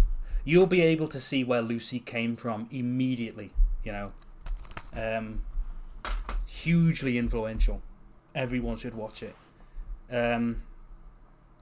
Maximilian the Rat, that's a cool name. Had to pop in and say I absolutely love your character designs. Who was your favourite to design? My favourite to design. It's funny, I don't really go through an arduous design process with any of the characters. I usually I have an image of them in my brain. I can imagine them in my brain, when I'm, writing them, and then when it comes time to actually make the 3D models of them, then again, that's not really the design, is it? The design's in the writing. I don't know. It's not something. It's almost unconscious, if that makes sense. It's not something like I get a very strong feeling towards characters that appear, and then sometimes I'll go to an artist. I'll give them the writing, and I'll say, draw what you see. Lewis is a fantastic artist that I use a lot. Spaded Ace, Molish, these sorts of artists. I'll go to them. And I'll give them a character description that I've obviously, written out, and it's, the design's there. But then I'll just see what they come back with. And if their interpretation is close to what I'm imagining, then number one, I know the description's good. And number two, that then gives me a foundation to go off for my 3D model. So it's like, okay, well, I can see what they've done here. I've done that, so it's a process of just. Yeah, but the writing part, it's weird. I just describe what I see in my head. I don't really go to a chalkboard and start fucking. It's not a mathematical process. It's not a clinical process. It's literally, I'll just see something in my brain that I quite like, and then I'll start describing it, and then I'll start adding to it. It's one of the easier parts of the job, to be honest. Right. Why is the series called The August Few? Well, the word august means mighty, important, and that is what the book is about. It is about the mighty few, the leaders of a society, the ones who change the world, the august few. And there are an august few in every generation who change things, who do things, good and bad. And I think every generation of humanity can be told through a collection of characters. People who ruled the world at the time, people who changed the world, great actors and musicians, soldiers, leaders, murderers, just the people who define a generation, good and bad. And I think the good and the bad's the really important part, you know. It's the thing that most people miss out. There are, people who make things better, make things fucking worse. And I think I think that's why I chose that title, because it's about those. It's about them. You know, it's not about the many. It's not the book series isn't about the many rebelling against the ruling class and overthrowing the evil politicians and destroying the Death Star and saving the kingdom. There's too much of that. Everyone's done it. Boring. I'm done. No. This is about something much more interesting, in my opinion, which is it's about the systems, how they work, and how they are then changed. And the minds of the people who make those systems, the good and the bad, and how they fucking function. You know, that's way more interesting. The most interesting character in Star Wars is the Emperor. He's not a good guy, but fucking hell, he's interesting. Darth Vader as well. They're interesting. They're interesting.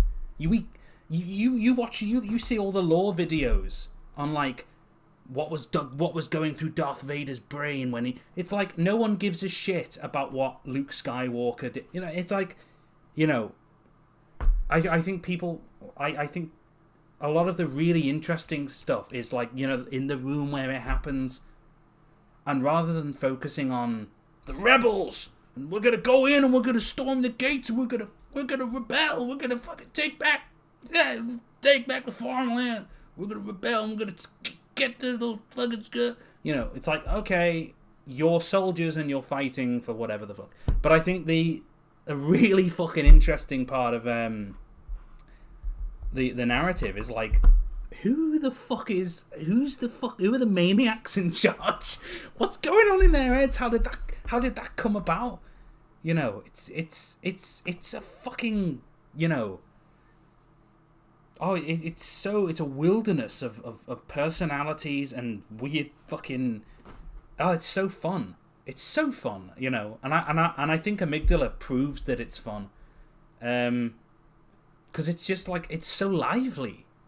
Like, imagine if Amygdala, instead of being what it was about Lockett is the evil empress of this evil fucking world, and Methuselah is the fucking hero, and they all put their fists in the air like Planet of the Apes, and they all go, oh! And then, you know, the book is basically just about a big rebellion, and then they just fight, and then they overthrow Lockett and chop her fucking head off. And then it's like, and they all start fucking partying and banging on the helmets. It's like, you know, where have we seen that before? Whereas what you got instead was like, I mean, fucking, you got such insights into both their minds, Lockett and Methuselah. And like, both of them are fucking, like, God, they're like a psychiatrist's dream. Both of them are just like fucking, you know what I mean? You know, you don't have to agree with one or the other. You can agree with both or neither or whatever the fuck. But like, God, it's interesting. You can't deny it's interesting. You know, you feel something. Learning about these fucking, like, watching Yeshua fucking talk and, you know, like, you know, it's like, it's just, it's hyperactive, it's hyper emotion, it's hyper fucking everything. And that's what I wanted the book series to be. You know, fucking take every emotion, feeling, fucking good, bad, fucking wicked, beautiful, sexual, everything, fucking put it into overdrive and fucking have it, you know, like, that's it. That's the book series that I wanted to fucking make. To just like fucking, you know, fucking just explore ideas in a way that's just bizarre. Because ideas are bizarre and people are bizarre. And their behaviour doesn't make fucking sense. And a lot of people are fucking insane. But I'd rather fucking read that. I'd rather open a book and read about this fucking crazy shit than like fucking, you killed my wife, now I've got to kill you. It's like, fucking turn it off. They've pushed us down for too long. Those fucking evil men. You destroyed my village. You killed my wife. Oh. We gotta get the codes to destroy the machine. And then they're always going on about power. When I obtain the stone, I will have the power to shape the world. And it's like, Lockett isn't like that. Lockett doesn't go around going, power! You know, Lockett will sit down and have a drink and go, hey, man. You know, like, she's kind of cool. She's calm. She's almost motherly and, like, you know, she's interesting. And it's like, but her ideas are so fucking machine-like. And she's got a mind of metal, and she doesn't care. It's like about like suffering. She's just like, no, it doesn't have. She's fucking autistic, you know. Like she's so wired in this way, and she's like fucking, you know. And then you've got like the other side, Methuselah, who's just as fucking, you know. They're both like of a piece, you know. I think they're great. I think both of them play off each other so well in the book, and I think just because they're so like fucking so different, you know, they're both are like opposite spectrums. Anyway, let's have a look at this. I will say good night, Klaus. Hope to see you again soon, of course. Zoa666. What is your greatest motivation when creating the characters, the setting, the world? What drives you to make them real? What drives you to make them real on others? To care so much in general? What makes it interesting and worthwhile? And then, of course, was Lockett based on late Queen Elizabeth? No. Thank you, though, Colonel. Lockett was based on all sorts of people. You know, she wasn't based on any one person. You know. I don't think it's a good idea to base characters on one thing or another, because then it just falls into parody. You know, she was sort of based on like those old sort of BBC English, hello there, I say. You know, there's a little bit of Thatcher in the way she talks, but, you know, she doesn't, you know, her politics are quite, you know, different. And so, yeah, I don't think they're based on one person. But how, like, what makes interesting character stuff? I just think making them real, unauthentic, and unapologetic. And the one thing that I will not abide by in fiction is cowardice. I think if you're just going to create the same story again with different characters, and, you know, the hero's journey again, and fucking rebellion again, and killing the evil politicians again, and criticizing, you know, fucking whatever XYZ again, and having the hero and again, you know, boring. No, fuck off. Sorry, I would rather create a really fucking weird and even marginally uncomfortable experience for the average reader, because at least then they'll fucking remember it. They'll look on their bookshelf and they'll see my books and go, oh yeah, fucking hell, I remember that. Which is the point. And here's the thing. One day, I'll be dead. And you know what won't be dead? My books. They will still be there. So I won't be alive to hear people cry. I'll have written something that I believe in, that I think is interesting and fun. And no one can stop me. Because guess who else will be dead? You. You know, that's you're gonna create something, do it. You're gonna create something, stop being a coward and do it. Say something you believe in. Say something you believe in. Take your licks. Not everyone's gonna like it. Who cares? Who gives a shit? You know, it's you know, I'm amazed that Amygdala fucking did as well as it did. I mean, like, you know, it's at fucking hundreds of ratings. It's at 5 stars. You know, I can't believe it, to be honest. I thought it was going to be like a big fucking splitter, but like, it hasn't been that way at all. Everyone's been really nice. So, I think that proves a point in a way that people do like a bit of weird shit in their lives. People are weird. People are fucking weird. We're not normal. We all have weird thoughts. We all walk down the street and think, what would happen if I jumped in front of this car? Oh my god, if I don't get on the pavement before the car passes that line, then I'm going to die. You know, we all have that fucking weird shit, don't we? We're all a bit fucking cracked. You know? So I wrote about it. Like, fucking... There's nothing in my book that isn't in the real world. Try me. Fucking, I dare you. Test me.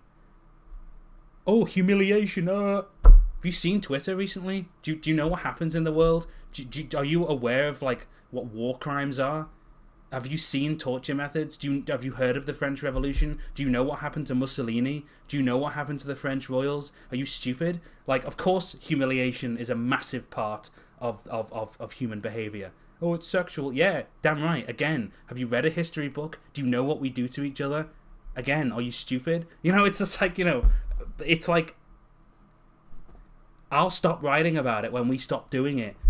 I just think it's complete cowardice not to write about it, to pretend that it's not there. You know, I wanted to write a book about human beings and animals and fucking, you know, cultures, and it's like that's part of us, you know, and it just is. 90% of content on Twitter is some poor bastard being laughed at. 90% of content on YouTube is some poor bastard being laughed at, you know. And before the internet, you had TV shows, you know, X Factor, you had fucking Big Brother, you know, you had all these TV shows, all these mega powerful networks wheeling people out to be sneered at by the viewers at home. And before that, you had the freak show. And it's just, you know, and before that you had you know, it's just there's just something in humans that is quite ugly. And I wanted to write about that. I wanted to incorporate that into the analysis instead of pretending that it's not there. And I can't stand people that pretend that it's not there. They are not living in reality. They're delusional. And I've met people that think that. They're like, oh, humans, we're so beautiful. I think everyone really likes each other. And, oh, you know, I think humanity really is. It's like, are you fucking... What? Seriously? Fuck me, man. Oh. Man, I mean, humans can have the potential to be fantastic, beautiful creatures, angelic beings, stewards of the earth, but pretending that we're like these nice things, ooh, piss off. God, fuck off. And those people are often the ones that try and destroy you. The ones who think they're like fucking, oh, so nice, oh, I just love everyone. Well, you don't agree with me? You don't agree with me? Then die! You know, that's what they're like. Fuck me. We've all met that person. I know we've all met that person because they're fucking everywhere. You know, it's mental. So I put it in the book. And I think that's interesting. You know? I think it's way more interesting than, you know, a book about, you know, fucking found family on an adventure to the mountain because our home has been taken by the Dark Lord. Oh, we have to kill the Dark Lord to save the world. It's been done. It's been done. It's been done. It's been fucking done. Can we talk about something interesting? And I just think a lot of books skip out on the psychology of people. You know, stories in general skip out on the psychology of people. It's like Avatar. Do you want to know the most interesting thing about Avatar? The humans. Who are they? Why are they like that? Why are they there? What's their motivation? Like, who built these machines? Who are the engineers? What's their fucking mindset here? What's their argument? We never hear it. It's just, we gotta get that whale oil. We gotta kill those whales, man. We gotta get that paycheck. Cartoon, fucking bullshittery, nonsense, crap shit. You have to sit there and it's like, watch these cartoon men in little crab robot suits fight a bunch of whales because the humans are the bad guys and the blue ones are the good guys, and fucking smash them together like action figures. Man. Whereas you could have had a great fucking story about people, how they think, what they do, their fucking issues. Like, what the fuck? I don't like generalizing. I don't like stripping things down to, like, you know, the bad guy. He's the villain, okay, and he's you know, okay, great. I fuck this.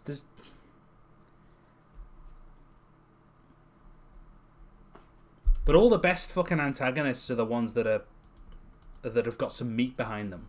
We all know that. We all know that they're the ones who people remember. It's true, because we like to fucking. We are psychological. We like to analyze. It's the thing that we're actually the best at, and it's the thing that stories want to do the least. Give us something to analyze, and it's gotten to the point now where a lot of films and a lot of things out there for us to consume have so little to analyze that people have started to analyze nothing. I talked about Arcane the other like an hour ago. I remember fucking watching the second season of that show thinking, what the fuck is this? People were on there analysing the eye movements, like, as you can see, her eyes flick here, and this means that... It's like, shut up. No, there's nothing here. They didn't bother. They couldn't be fucking asked to write the character, so you're digging through the scrap. I had a lady approach me in the mall and told me if I knew God. She told me that God told her that I would become a priest. What do I say to that? Say, okay. Say, oh, cool. Alright. And then don't become a priest if you don't want to. I don't know. People are entitled to believe what they want to believe. I don't like... You know, I used to, but I don't anymore, like, taking the piss out of religion as much. It's like, I think religion's really interesting, actually, which is something that an opinion that I've acquired with age.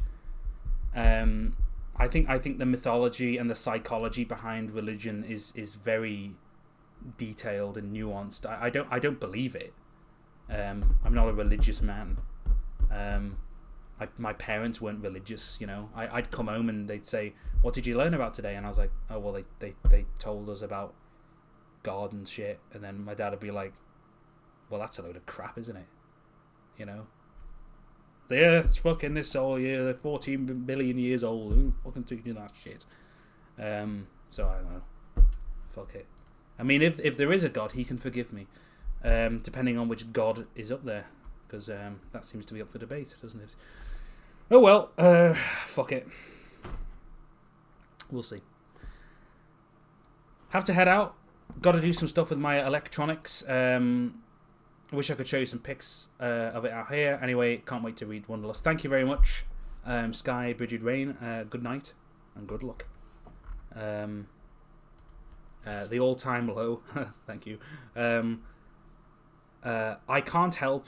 Oh no. Let me just load this up so I can actually read it without it scrolling up. I can't help but I have a big dopey grin when you go off on a passionate rant. You make it so entertaining. What is something you struggle with when writing? Is there something you want to improve on? Oh, all the time. You know, I mean, massive imposter syndrome of all. Yeah, everyone has it.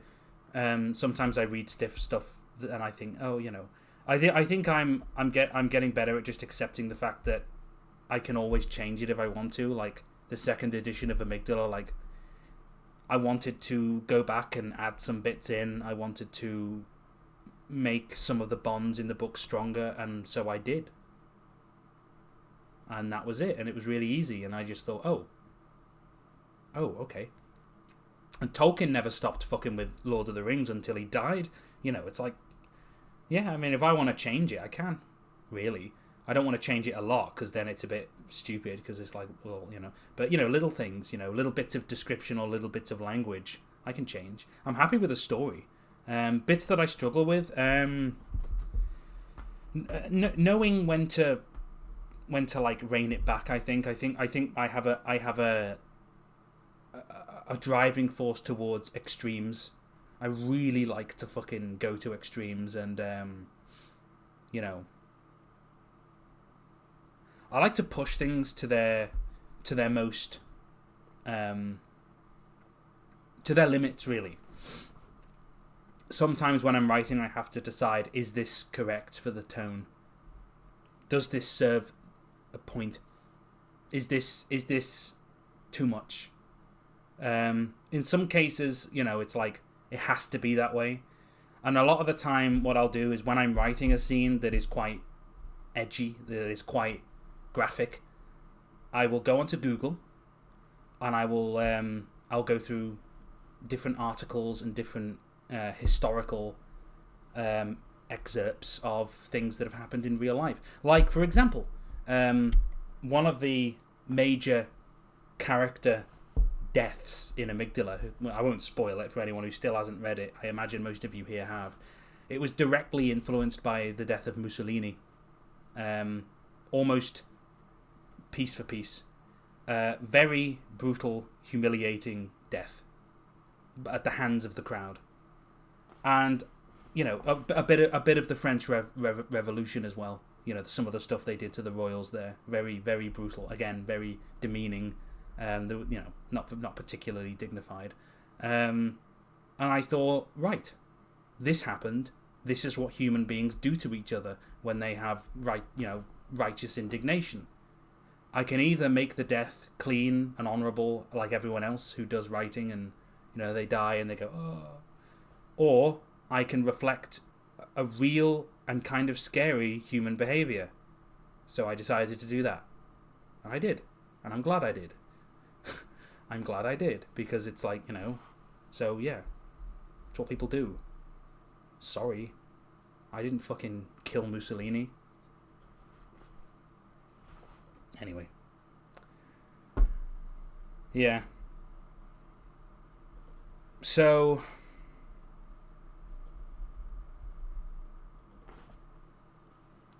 Yes.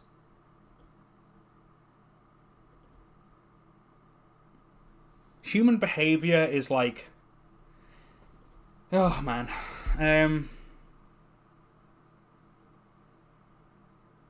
Yeah, people are fucking sick.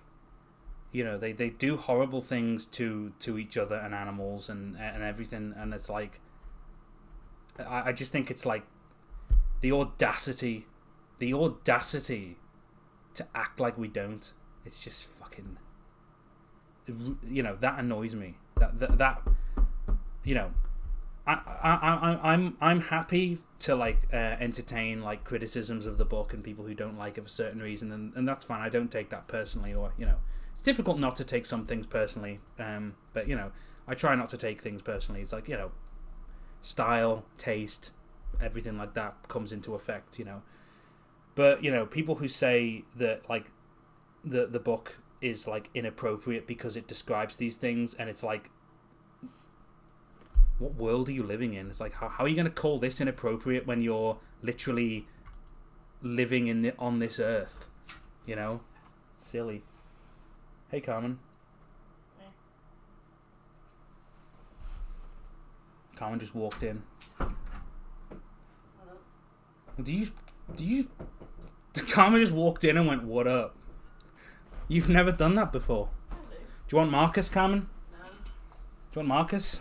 No. You sure? Simon, Uh, he's gotta watch you. Uh, He's gotta watch you play. I'm not playing. People equate adding these uncomfortable subjects with agreeing with the ideology. Yeah, because they're stupid. Basically, people who think that are stupid. You have to be. You can't be an intelligent person and think that a writer who writes about things believes in all the things he writes about. You have to be a dumbass. They could have put Vince Gilligan in jail. Oh yeah, Vince Gilligan, like, he obviously deals meth, doesn't he? Yeah, obviously. He's also a crooked lawyer. Like, the people that wrote Batman, you know, Christopher Nolan, yeah, he's a terrorist who dresses like a clown. Stupid people. They have to be. I'm sorry, I don't like to get personal, but that is the one criticism of any media, by the way, where it's like, you are stupid. You are not intelligent enough to understand what fiction is. And as soon as you start, you know, because a lot of my friends are writers and creatives, and it's like, you know, if you start, and even like going after other people, like other people online who create things like that, shitting on them and treating them like they're bad people because they write about behaviors that are bad, you're stupid for that. You are an idiot, and I think less of you for it. And I don't respect you or your opinion, and I won't be taking it into consideration at all. You are intellectually incurious and dumb. So yeah, everything else, fine. You know, you can not like whatever you want, but when you start going after the person, the person, the human being, for creating a piece of art, and you want to start insinuating things about them, fuck you. You're a stupid cunt. Zoa666. Imagine a world. Carmen's just smiling at me. It's true. No, I mean, like, I agree. You know, like, look at all the people getting angry at the creator of Digital Circus because of stuff that's, like, you know, in the show. Isn't that just diabolical? I think more so people are, they're going after... No, well, like what you were talking about, like, this character did this, and, you know, for what the characters are doing, they're getting angry at their interpretation, and then getting angry at the creator because they interpreted something. Yeah. It's fucking stupid. I have my criticisms of, you know, that whole show, but some of the stuff is fucking reaching. Yeah. Zoa, again, thank you very much. Imagine a world where character embody main ideas, ideologies, virtues. When they die, their ideas die with them, forgotten, no legacy, memory. Well, that's the idea, yeah. But yeah, I mean, no, like, you know, no matter what you think of Gooseworks or Vivzy Pop or whoever the fuck these, you know, whichever one, I think that there is a fucking line. And Here's the thing. People will be the first to cast a stone at Gooseworks, but then they're very, very much praising Zach Cadle, and it's like, oh, wait a minute. Yeah, well, you know. Wait a fucking Well, again, minute. it's like, you know, it's moral dissonance is what it is. You know, but like I said, it's just, you know, stupid people. And at the end of the day, if the people that don't like your work are the sorts of people that are fucking dumbasses that can't comprehend what a story is, good. If the clever people didn't like it, you'd have a problem. You know? That's when you start shitting yourself. But people who want to start playing moral games, piss off, you know. It's just shenanigans, it's just silly, it's childish. If we all played by those rules, no story would really exist. Like, Game of Thrones wouldn't exist. Lord of the Rings wouldn't exist, obviously. You know, there's some nasty shit in that book as well. Wouldn't exist. The Great Gatsby wouldn't exist. I mean, Of Mice and Men wouldn't exist. Moby Dick wouldn't exist. I mean, if you want to really go through the list of all the literature, I mean, write off Shakespeare, write off fucking H.G. Wells. If you really want to go through it and do it properly, and mythology, say goodbye to mythology. Oh, and religions of the world. You want to fucking do it properly? You want to start moralizing and start saying, oh, we can't have things because they depict bad behaviours? Then say goodbye to art. You have just killed it. So if you think that, you're a fucking clown. And that's it. That's my position on it. Anyway, Mr. Paranoid 1172, thank you very much. Gotta go to bed. Wanted to ask if streams are announced or out of the blue. Want to be more active in the community. I will probably do some more ones that are announced a bit earlier, definitely. When you start this stream? A few hours ago. Got bored. Because I was uploading the next Locket chorus, and I was just sat here watching Top Gear, and I just thought, I've got Marcus, I've got Lucy there, I've got, you know, might as well just do a bit of a stream. It's been a while. Downstairs. You're supposed to come downstairs like an hour after coming up. You never came down. I went downstairs, Carmen, and you were asleep in the nest, and I thought, you know what? I can't disturb her. I mean, what would you rather I just kick you, Carmen? Do you want to be kicked? Do you want me to grab you by your little toe on the live stream and go wham? If you do that. Do you want me to grab you by your little finger and go whew? You did that. Splat you on the wall? Just whew. Do this to you like this is you, Carmen. Marcus is you. Marcus is you, Carmen. You want me to do that? What you do if I disintegrated? I'll cry. I'd add milk and mush you back together. All right. Ugh. Sorry, what the fuck's going on? Yeah, sorry. Yeah. Yeah, cowardice in fiction needs to die. If you're going to write something you fucking believe in, write something that you find interesting, you're going to be dead one day, your critics are going to be dead one day, your fans are going to be dead one day, and the only thing that's really going to be left of you is your work and what you leave behind. So make sure it's something you believe in. If you don't, you're a coward and you probably shouldn't be a writer. Go and do something else. And that's what I believe. I swear to God I believe that. If you're not writing because of something a story you want to tell, if you're just doing it to copy other people's success and try and become the next trend, stop. There's enough of you. You're just another fucking clone. And, you know, who gives a fuck? And you'll just be forgotten with the rest. So do something you give a shit about. And stand by your convictions and be brave. And fucking stand up to people who get it wrong. Don't just take it. You know? It's like, fucking no, fuck you. You know, like, fuck off. I'm doing what I want. I'm enjoying it. People are enjoying it. Fuck off. And that's it. And if you have that attitude, you can't be stopped. You know? And you shouldn't be stopped. And a lot of people out there are doing it, and they're not being stopped, and they're being successful at it.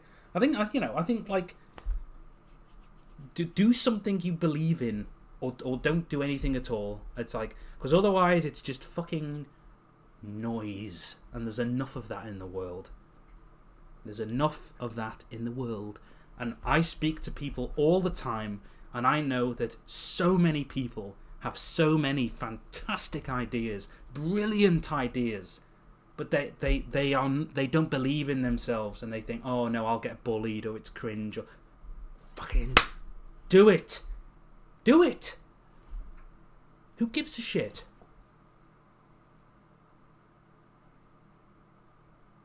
Anyway. Right. And that's what I do like about my community, by the way. Sensible people. Reasonable people. People with an air of fucking calm. Because, you know, if you go into the Discord community, sharing their art, sharing their ideas, no arguments, no bullshit, no fucking crap, just nice fucking open-mindedness. And I really like that, you know. And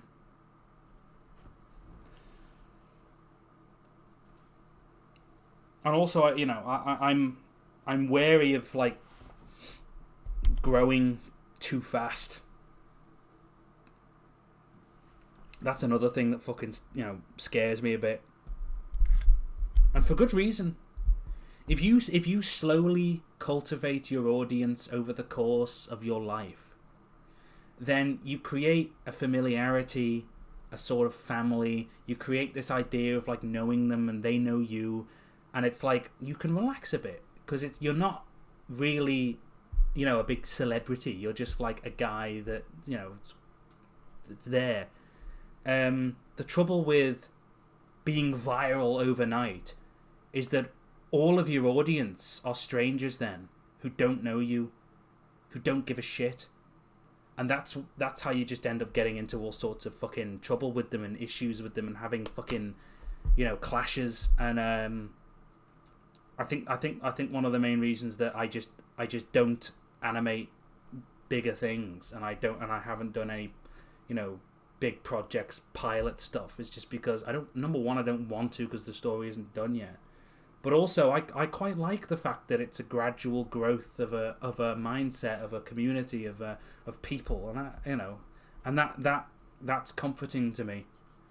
I think if I got like fucking 10 million subscribers tomorrow, all the people in my audience right now would be reduced to a tiny percentage of my audience, and the rest would be strangers.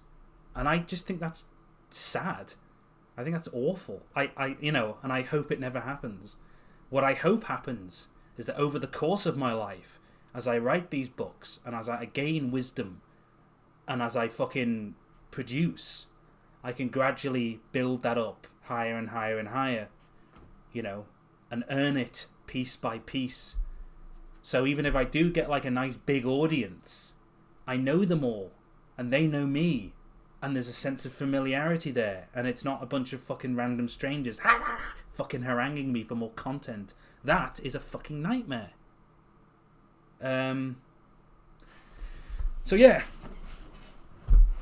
and this is an important lesson to you at home who are aspirational, touched with the flame of ambition. If you want to be a creative person, and if you want to build a community and gain success, don't chase trends, don't chase the next viral thing, because the worst thing that can happen is that it works.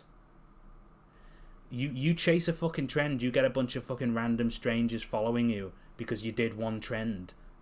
Oh boy, what do you do now? And they all want more of that, and if you don't give it to them, well, they're not going to be happy. Take your time, do it right, do something you believe in, and be brave, and don't be a coward. And that's my advice to, like, you know, people who are aspiring to enter the creative. And you gotta have, you know, you gotta have your fucking convictions in order. You can't let yourself be bullied. You gotta be reasonable, and you can't be nasty. You can't fucking, you know, I think you've got to defend yourself, obviously. I think if people are being mean and unkind, you tell them to fuck off. You show them the door. You don't entertain that shit. There's no point, you know. But I think ultimately, you've got to have a positive mental attitude in the things that you do in life, generally, you know. There are times to be negative. Everyone needs a good moan. It's good for you, actually. But yeah. Don't get bogged down. Yeah. Anyway, any other questions before I wrap up and beat Carmen up with a Marcus plushie? Now, hold on. Enough. Carmen, I'm going to kill you, Carmen. Marcus wouldn't do that, because I'm his lovely mother. Carmen. Why, Carmen? I'm going to beat you, Carmen. Just wants to know when show will get 20 season spin-off series.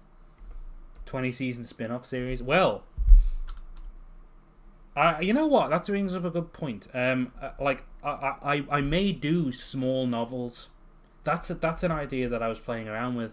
So, like, between the August few books, I might do, like, you know, 20,000 page, 30,000 page novels, which are short, cheap, mini stories about the characters just, you know, doing their things. So even though it was a joke, I might actually do a Shale, little novel, or Celia Blackhall stories where she's investigating, and each book is an investigation, or like Lockett stories of her trying to get certain pieces of legislation through, or just like little things that I could basically write quick, and little short stories, and yeah, maybe do the illustrations as well. Yeah, maybe an anthology. Maybe I'll do like little anthologies. Something Fenarian. You laughing at? Fenarian, yeah. That's the that's the category for my content. It's Fenarian.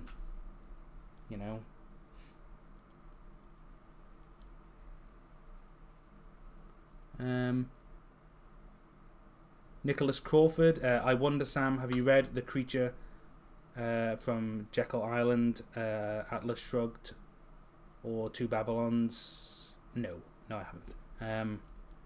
I know of them. I haven't read them yet, though. I need to read more books, to be honest. Like I went through a phase of like reading a lot, and then since I started writing, I haven't. I do like reading. But yeah. Ego maxing, yeah. Fenarian. Okay. Exactly. Yeah.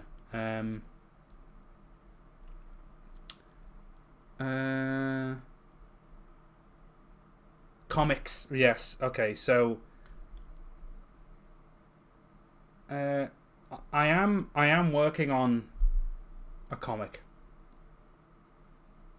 It hasn't officially started production, but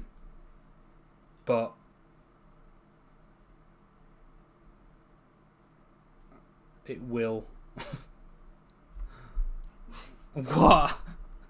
What? The thing is like that sounds What, like from a stranger's point of view, like a nothing statement? Yeah, from a stranger's point of view, it does sound like a nothing statement. But the thing is I know that like you actually have. I have. With talking with Erica about the art style of it.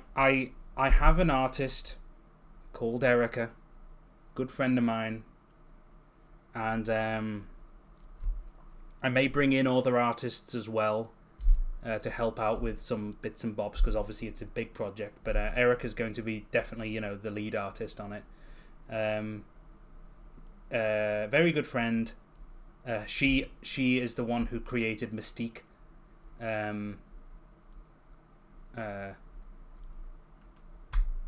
So obviously, there's a huge amount of trust between us to have her character in my book. The only other example is Thalius and Francium from Carmen. But yeah, she's agreed to take on the Mental, and I hope to share some concepts with you soon. And basically, each issue will be a chapter. So issue 1 will be, Amygdala, the little things, and it will be chapter 1 in comic form, which will be an adaptation of,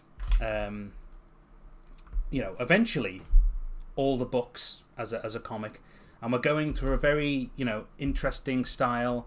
Nothing too Hollywood. I don't particularly like anything that's just overly aggressive. So it's it'll be nice. It'll be tactful. It's quite Beatrix Potter inspired, but I think you'll all like it. And I hope to have the first issue out at some point. That all depends on Erica, though. So bully her. Oh yeah, Erica also made Ramonda. Yeah, Erica's a good one.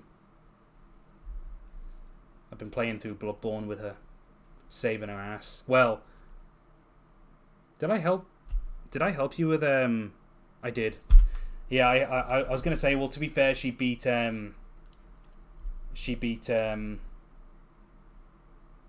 Lady Maria on her own, but she didn't. I helped. She beat the living failures on her own, though. So, have you ever thought of creating toys? Asks Ignis Virgil. I would love blind bags and boxes of little Kivawakians. Yes, we are producing a toy. There will be a toy coming out in the next few months. But I cannot tell you what or who or exactly when. But there is a toy. A cuddly toy, which I think you will all like. I haven't done the Ramond illustration yet. Did I send it to you? Okay. I don't think I did. No. No, I didn't. That's my fault. Yeah. I need to do her clothes.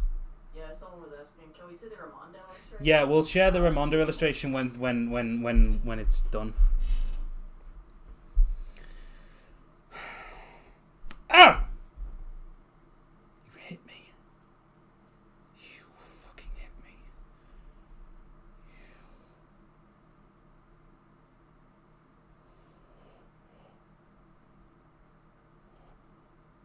So right, I think well, sorry, no, I think we need to do a few concepts for that. But yeah, don't worry. I'd love to do like a Lorb plush. I want to do a Lorb splat ball. But yeah.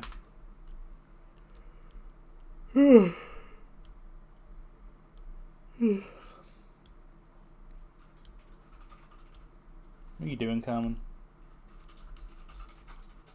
Calvin Hobbes mentioned. Yeah. Hell yeah. He's doing like a horror thing now. Is he? Yeah. Nice. Thought he was dead. No. No. He's still alive since he's still alive. You gonna do the iDubbbz? No. No. No. Fucking iDubbbz, man. God. Fuck's sake. Yeah, the squishy ones. An art book as well. Yes, of course. I do want to do an art book. Like I said, we've got 2 t-shirts coming out soon with Lockheed and Methuselah, where they will be announced within the next few weeks. Like I would aim for like mid-June for that. So yeah. Alright. What else? I'm starting to think of food, because I already had a pepper.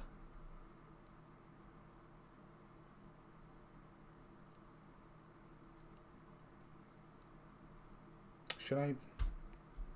I already had a pepper. Imagine a Harlow plushie though.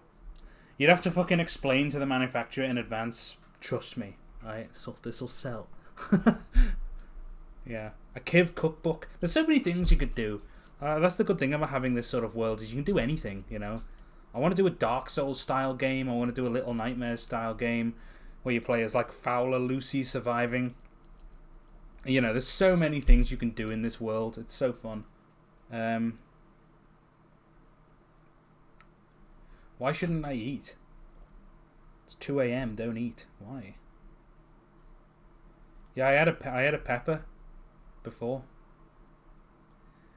I had a yellow one, Did you but have it on stream, or?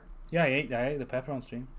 I had a yellow one before, but I left it in like a pan, and there was like a puddle, and it went all mushy. Oh, So you shouldn't do that. I shouldn't. I eat 3 peppers a day. I do. I try to. I only had 2 today, which is a terrible shame. I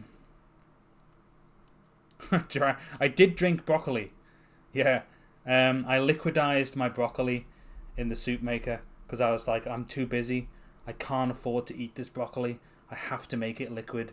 So I literally, in a cup, nothing else. I just liquidized a floret of broccoli and drank it. It's on Twitter, yeah. Let me get it up. It must be in my recent posts. I only post work on there unless I'm drinking broccoli. That's my bee juice.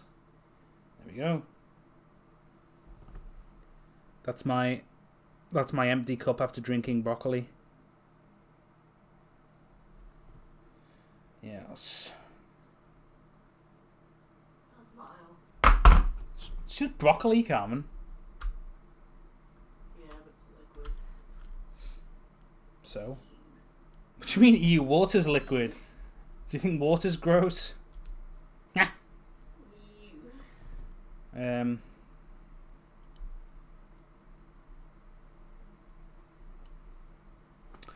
Yeah. Well, anyway, are there any? I'll take another round of questions before we close out.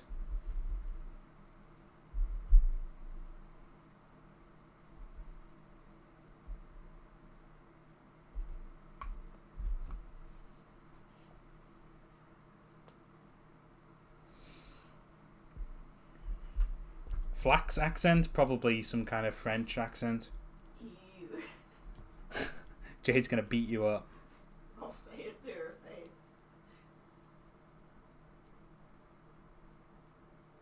The names of the next books.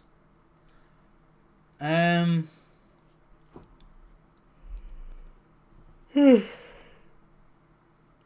next book after Wonderlust is called Euclidean. The fourth book is called Pantheon. The fifth book is called Discordal. The sixth book is called Grey Matter. The seventh book is called Rapture. And the eighth book is called Paradise. And those are the names so far. Now, they might change, but I'm happy with those names because they all sort of, you know, mean something.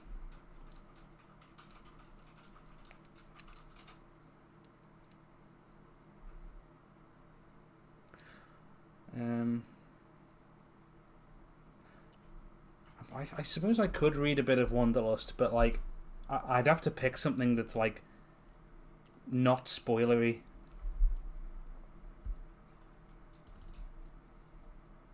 Wonderlust.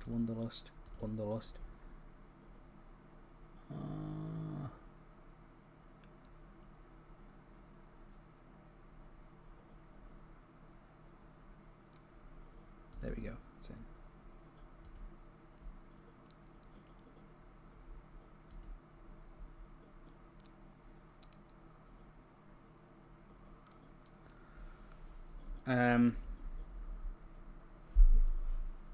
There will be some illustrations of architecture, maybe in the second edition of Wonderlust, because we'll probably do a second edition of Wonderlust as well. Like after, because usually people come up with typos. Yeah. Anything. I probably won't change much of the thing, but there'll probably be a second edition where I add a few more illustrations and maybe extend some bits alongside. You know, with the audiobook, I might decide this bit could be a bit longer, but we'll see. Right, okay, I'll read some excerpts from Wonderlust, but I can't do anything spoilery, so choose wisely. Alright? I will now take your nominations. Fuck me, that's bright. Mandus. No, I'm kidding. Couldn't have picked a more fucking spoilery character, Carmen. Couldn't have picked a more spoilery character.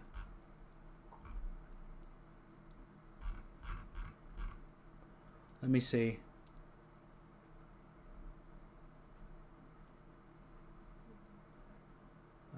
I should make Bob Cannon. I'll stick him in the background of a chop shop and just have him sort of there, hanging like a bulb. That would actually be kind of a fun Easter egg.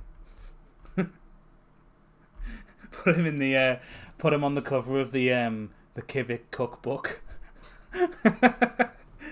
Celia. Fuck. Celia. I think I've already read some stuff from Celia on a stream before. Fucking hell. Read again, boy.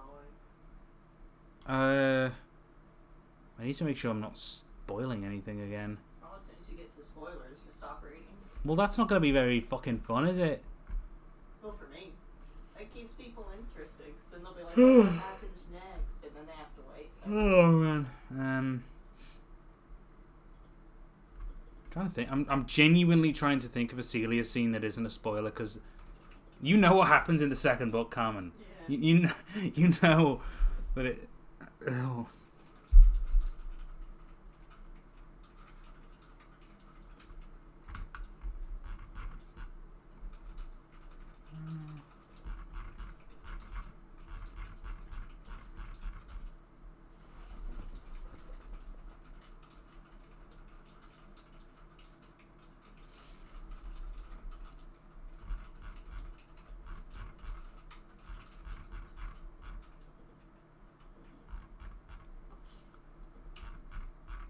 I'm watching. I'm keeping an eye on. I'm just currently scrolling through to see what parts can. I'm waiting for someone to make a suggestion that's like fucking. Oh yeah, that's a clean part. There's Wexel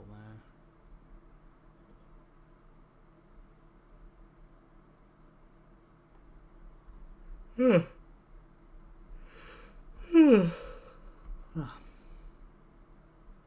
Roger scene. Could maybe do one of Roger. Hang on.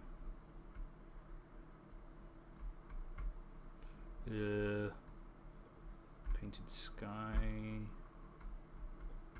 Yeshua, Helgen. What's this one? Dallas Giants. Hang on. I'll try and find a Roger scene. Yawn. Those that slither. To let one go. The face of the past. I could read a little Roger here. Hang on. Zoom in. Get rid of that.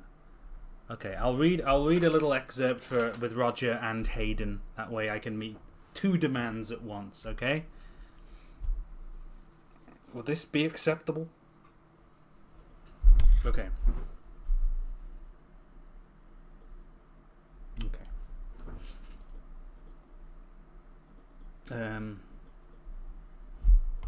I apologize if I fuck up because I'm quite tired now, so you'll have to forgive me.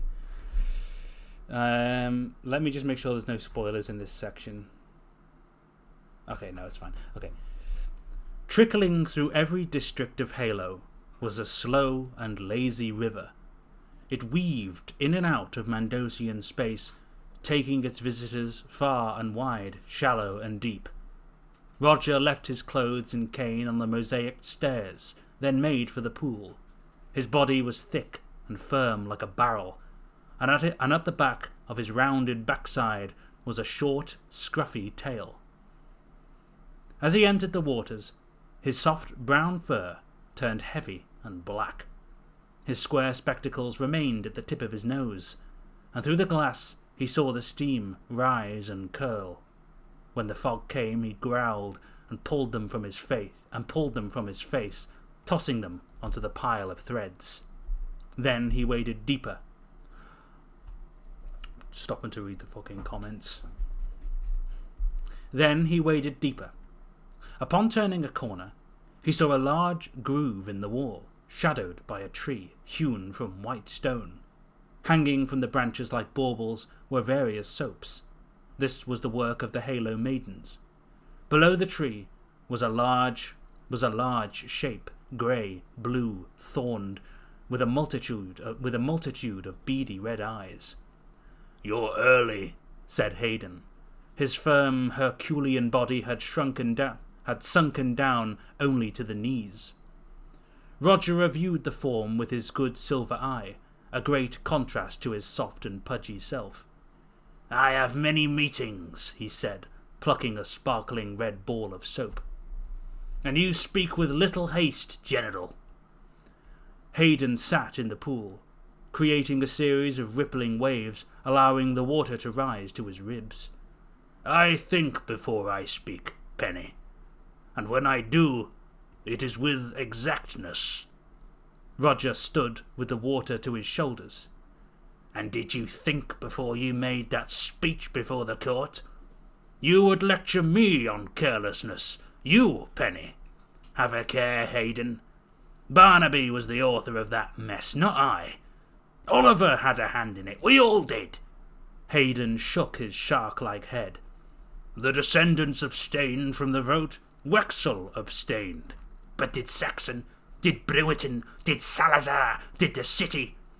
I was bold enough to imagine a new economy, a civilized economy, with an agreed value. But I am not the one who made a botch of things. I'm the one who brought it to an end. With no guilt, no link to the cartels, a foul rumour conjured by the naysayers. But where's the proof, eh? Where's the witnesses? Where are the witnesses? I'm here to work with you, Hayden, not against you. We'll be on this tour with Lockett, and when Wexel leaves, you will head the Yulch. We must come together and mend the gap. Needlemeyer, Polly's Tab, Ruthergush, and who knows how many more. A tiny minority. Rot is rot, and it spreads, Penny." Hayden calmed his booming voice. "The Yulch exist to keep things working. Our absence from trade will be its doom. Your occupation of trade will be its doom." Roger leaned back, breathing with a slight wheeze. "I'm here to make sure we're on the same page going forward. While Wexel is gone, me and you need to show this city a new face.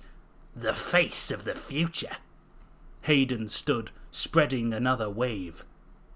"But you are not the face of the future, are you, Penny? Yours is marked by error. I look at you and I see the past, hiding, masquerading. It's the price one pays for being alive, Hayden. After all, that's what we are, a city of the living." Roger pointed. "You don't know what that means. No Yulch does. You're an army of machines, but whether you like it or not, you take your orders from us, the living." "Tread carefully, Penny," said Hayden, moving away with a swish of his tail. "Or you won't be living for very long, I fear." Roger watched him go, then growled with a wave of his hand. "Bah!" Right, there you go. That's a little extract for you. Satisfied? Happy?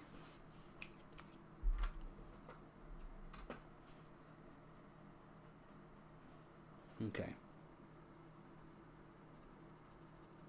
Good. Right. I could do one more and then I'll head off. You want to go for a walk after you finish? Yes, then I'll go for a walk. Yay. Oh, no, wait, no, I can't. I was going to say I want to hatch some eggs, but my phone's on 3%. You want to hatch some eggs? Excuse me.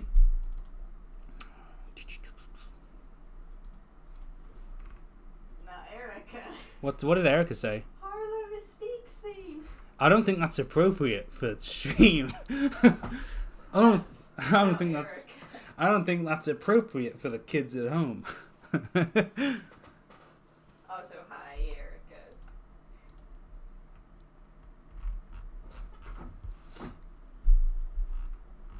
Don't boo us.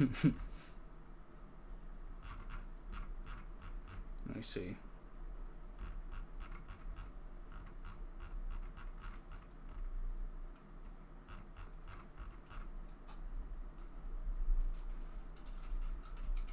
I'm just having a look now. Oh, I tell you what, I know a good one. I actually do know a good one. This would be quite good. because it's quite lore. It's quite rich in the lore, and it doesn't pull away.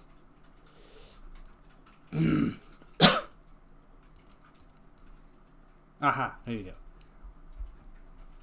This is quite a nice piece, which I think would be a good taster. And it's not a spoiler, it's just interesting, I think. Alright. Are you ready? Are you sitting comfortably? Are you sitting comfortably? Then we'll begin. Right. Okay. Salazar and Sylvia Dreamweaver. Of all the names in all the city, they were known as the Great Travellers. Locket's journey north was the stuff of legend, her city and lore a beacon to the wise, and none were blind to the feats of old Sombra, who had shattered the Iron Maximum and journeyed deep into the vile west, further than any other. The glory of Winifred was highly ranked, for it was she who had laid low the armies of Freda, who had waged war against the screeching howlers and defeated the forces of the trade cartels. The descendants could rest easy, for the leaves of countless books were filled with their endless accolades. Salazar was an ancient name and an ancient creature. It is said that he had fought in the War of the Ladies, and had joined the great journey north. His wings and eyes had mapped the way ahead, and his steel claws and iron beak had ripped apart many a foe. Some say he was Yolsh, others claim he was something else. Salazar never spoke on it.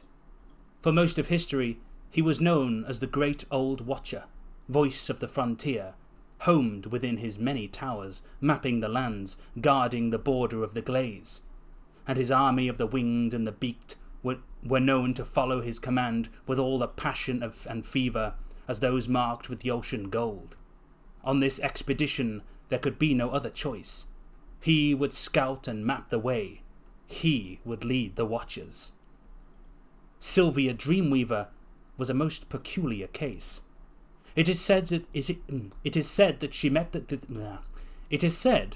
had met the lady somewhere on her journey north, a creature of the jungle or the deserts or the lakes or the caves. The story always changed.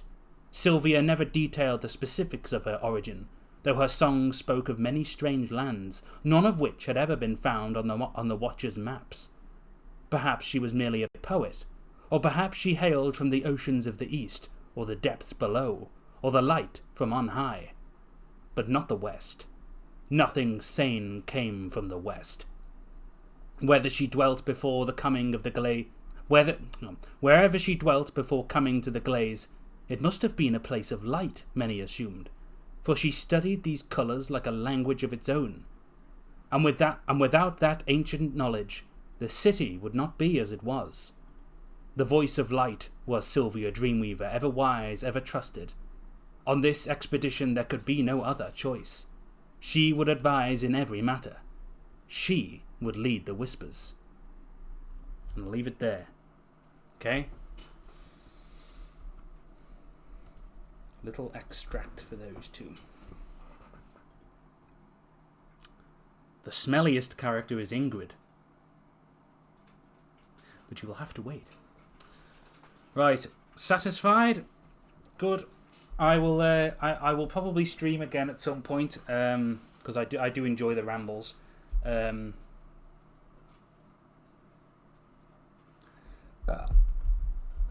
Unfortunately, I can't really do anything with Ludwig past the very first chapter, which is, there was, and Celia.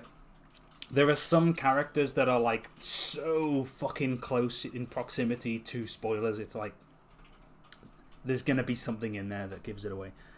But you won't have to wait long. The book comes out in September, and it might come out a bit earlier, depending on how things go. It's all on me.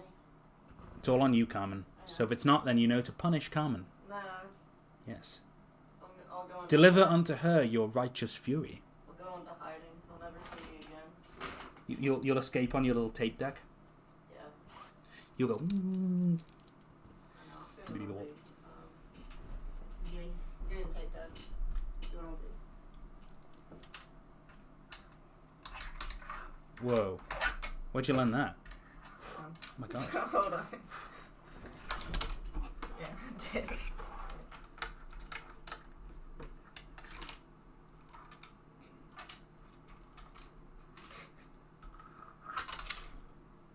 Wasn't that cool?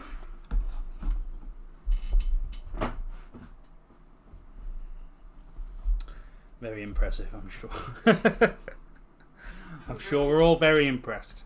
Really talented. Round of applause. Can we ban Lewis? Yes. Yay. I'm going to ban Lewis now. Lewis, you're banned.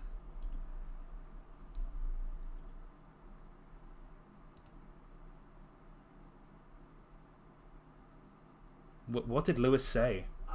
They keep talking about my typo. What typo? Exactly.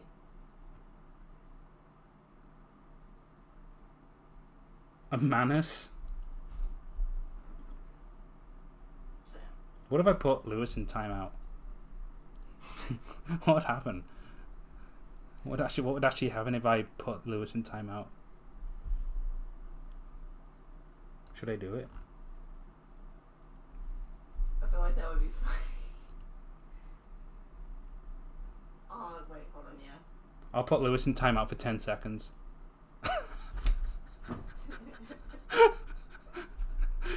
Yeah, timeout for 10 seconds.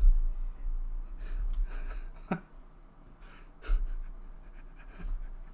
Misty. He's trapped.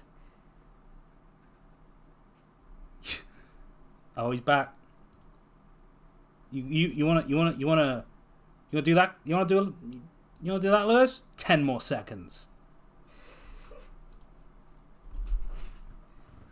That'll show you. Do this all night. Do this all night.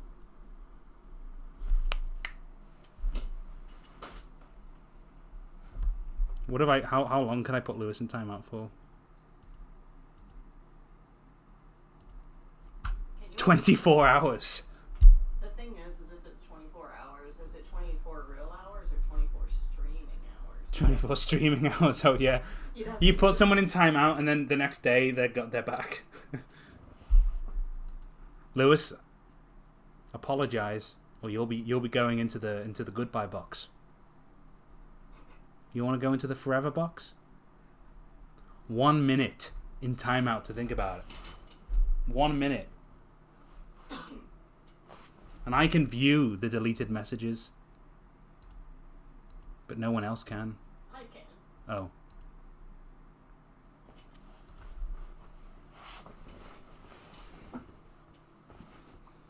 Say goodbye. Let that be a lesson to you.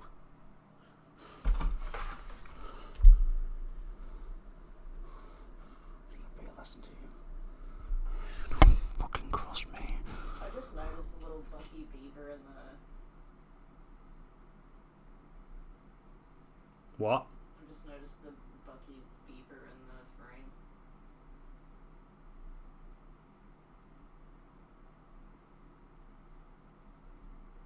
Oh.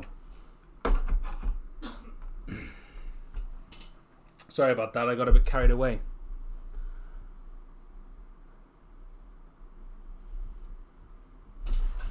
Fucking hell. The shadow of the emu fucking shit me up then. What do you think? It looks like a fucking person. Hang on. Look at the neck. They do- Sam, look at the neck of it. No, the shadow. Yeah, the neck on the Yeah, it's the woman with the long neck. Is Lewis coming back, or did I permanently ban? Okay. No, Lewis is back. Okay. Okay, there we go. Well, God, I've been streaming for 3 hours. Shit. Okay. Well, I'm gonna go for a walk with Carmen. Hopefully, not get struck by lightning. Is it raining? Is it raining? No. It is a lovely night.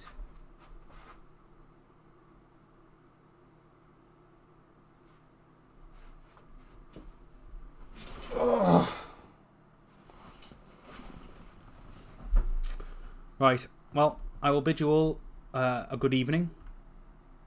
You're done. We're done. Thanks for all the messages, all the interesting conversation and stuff like that. And yeah, I will see you all next time. Right? I'll just end on a bit of wisdom. I think I will end on a little bit of wisdom. Right. I have the wisdom. I've thought about this long and hard.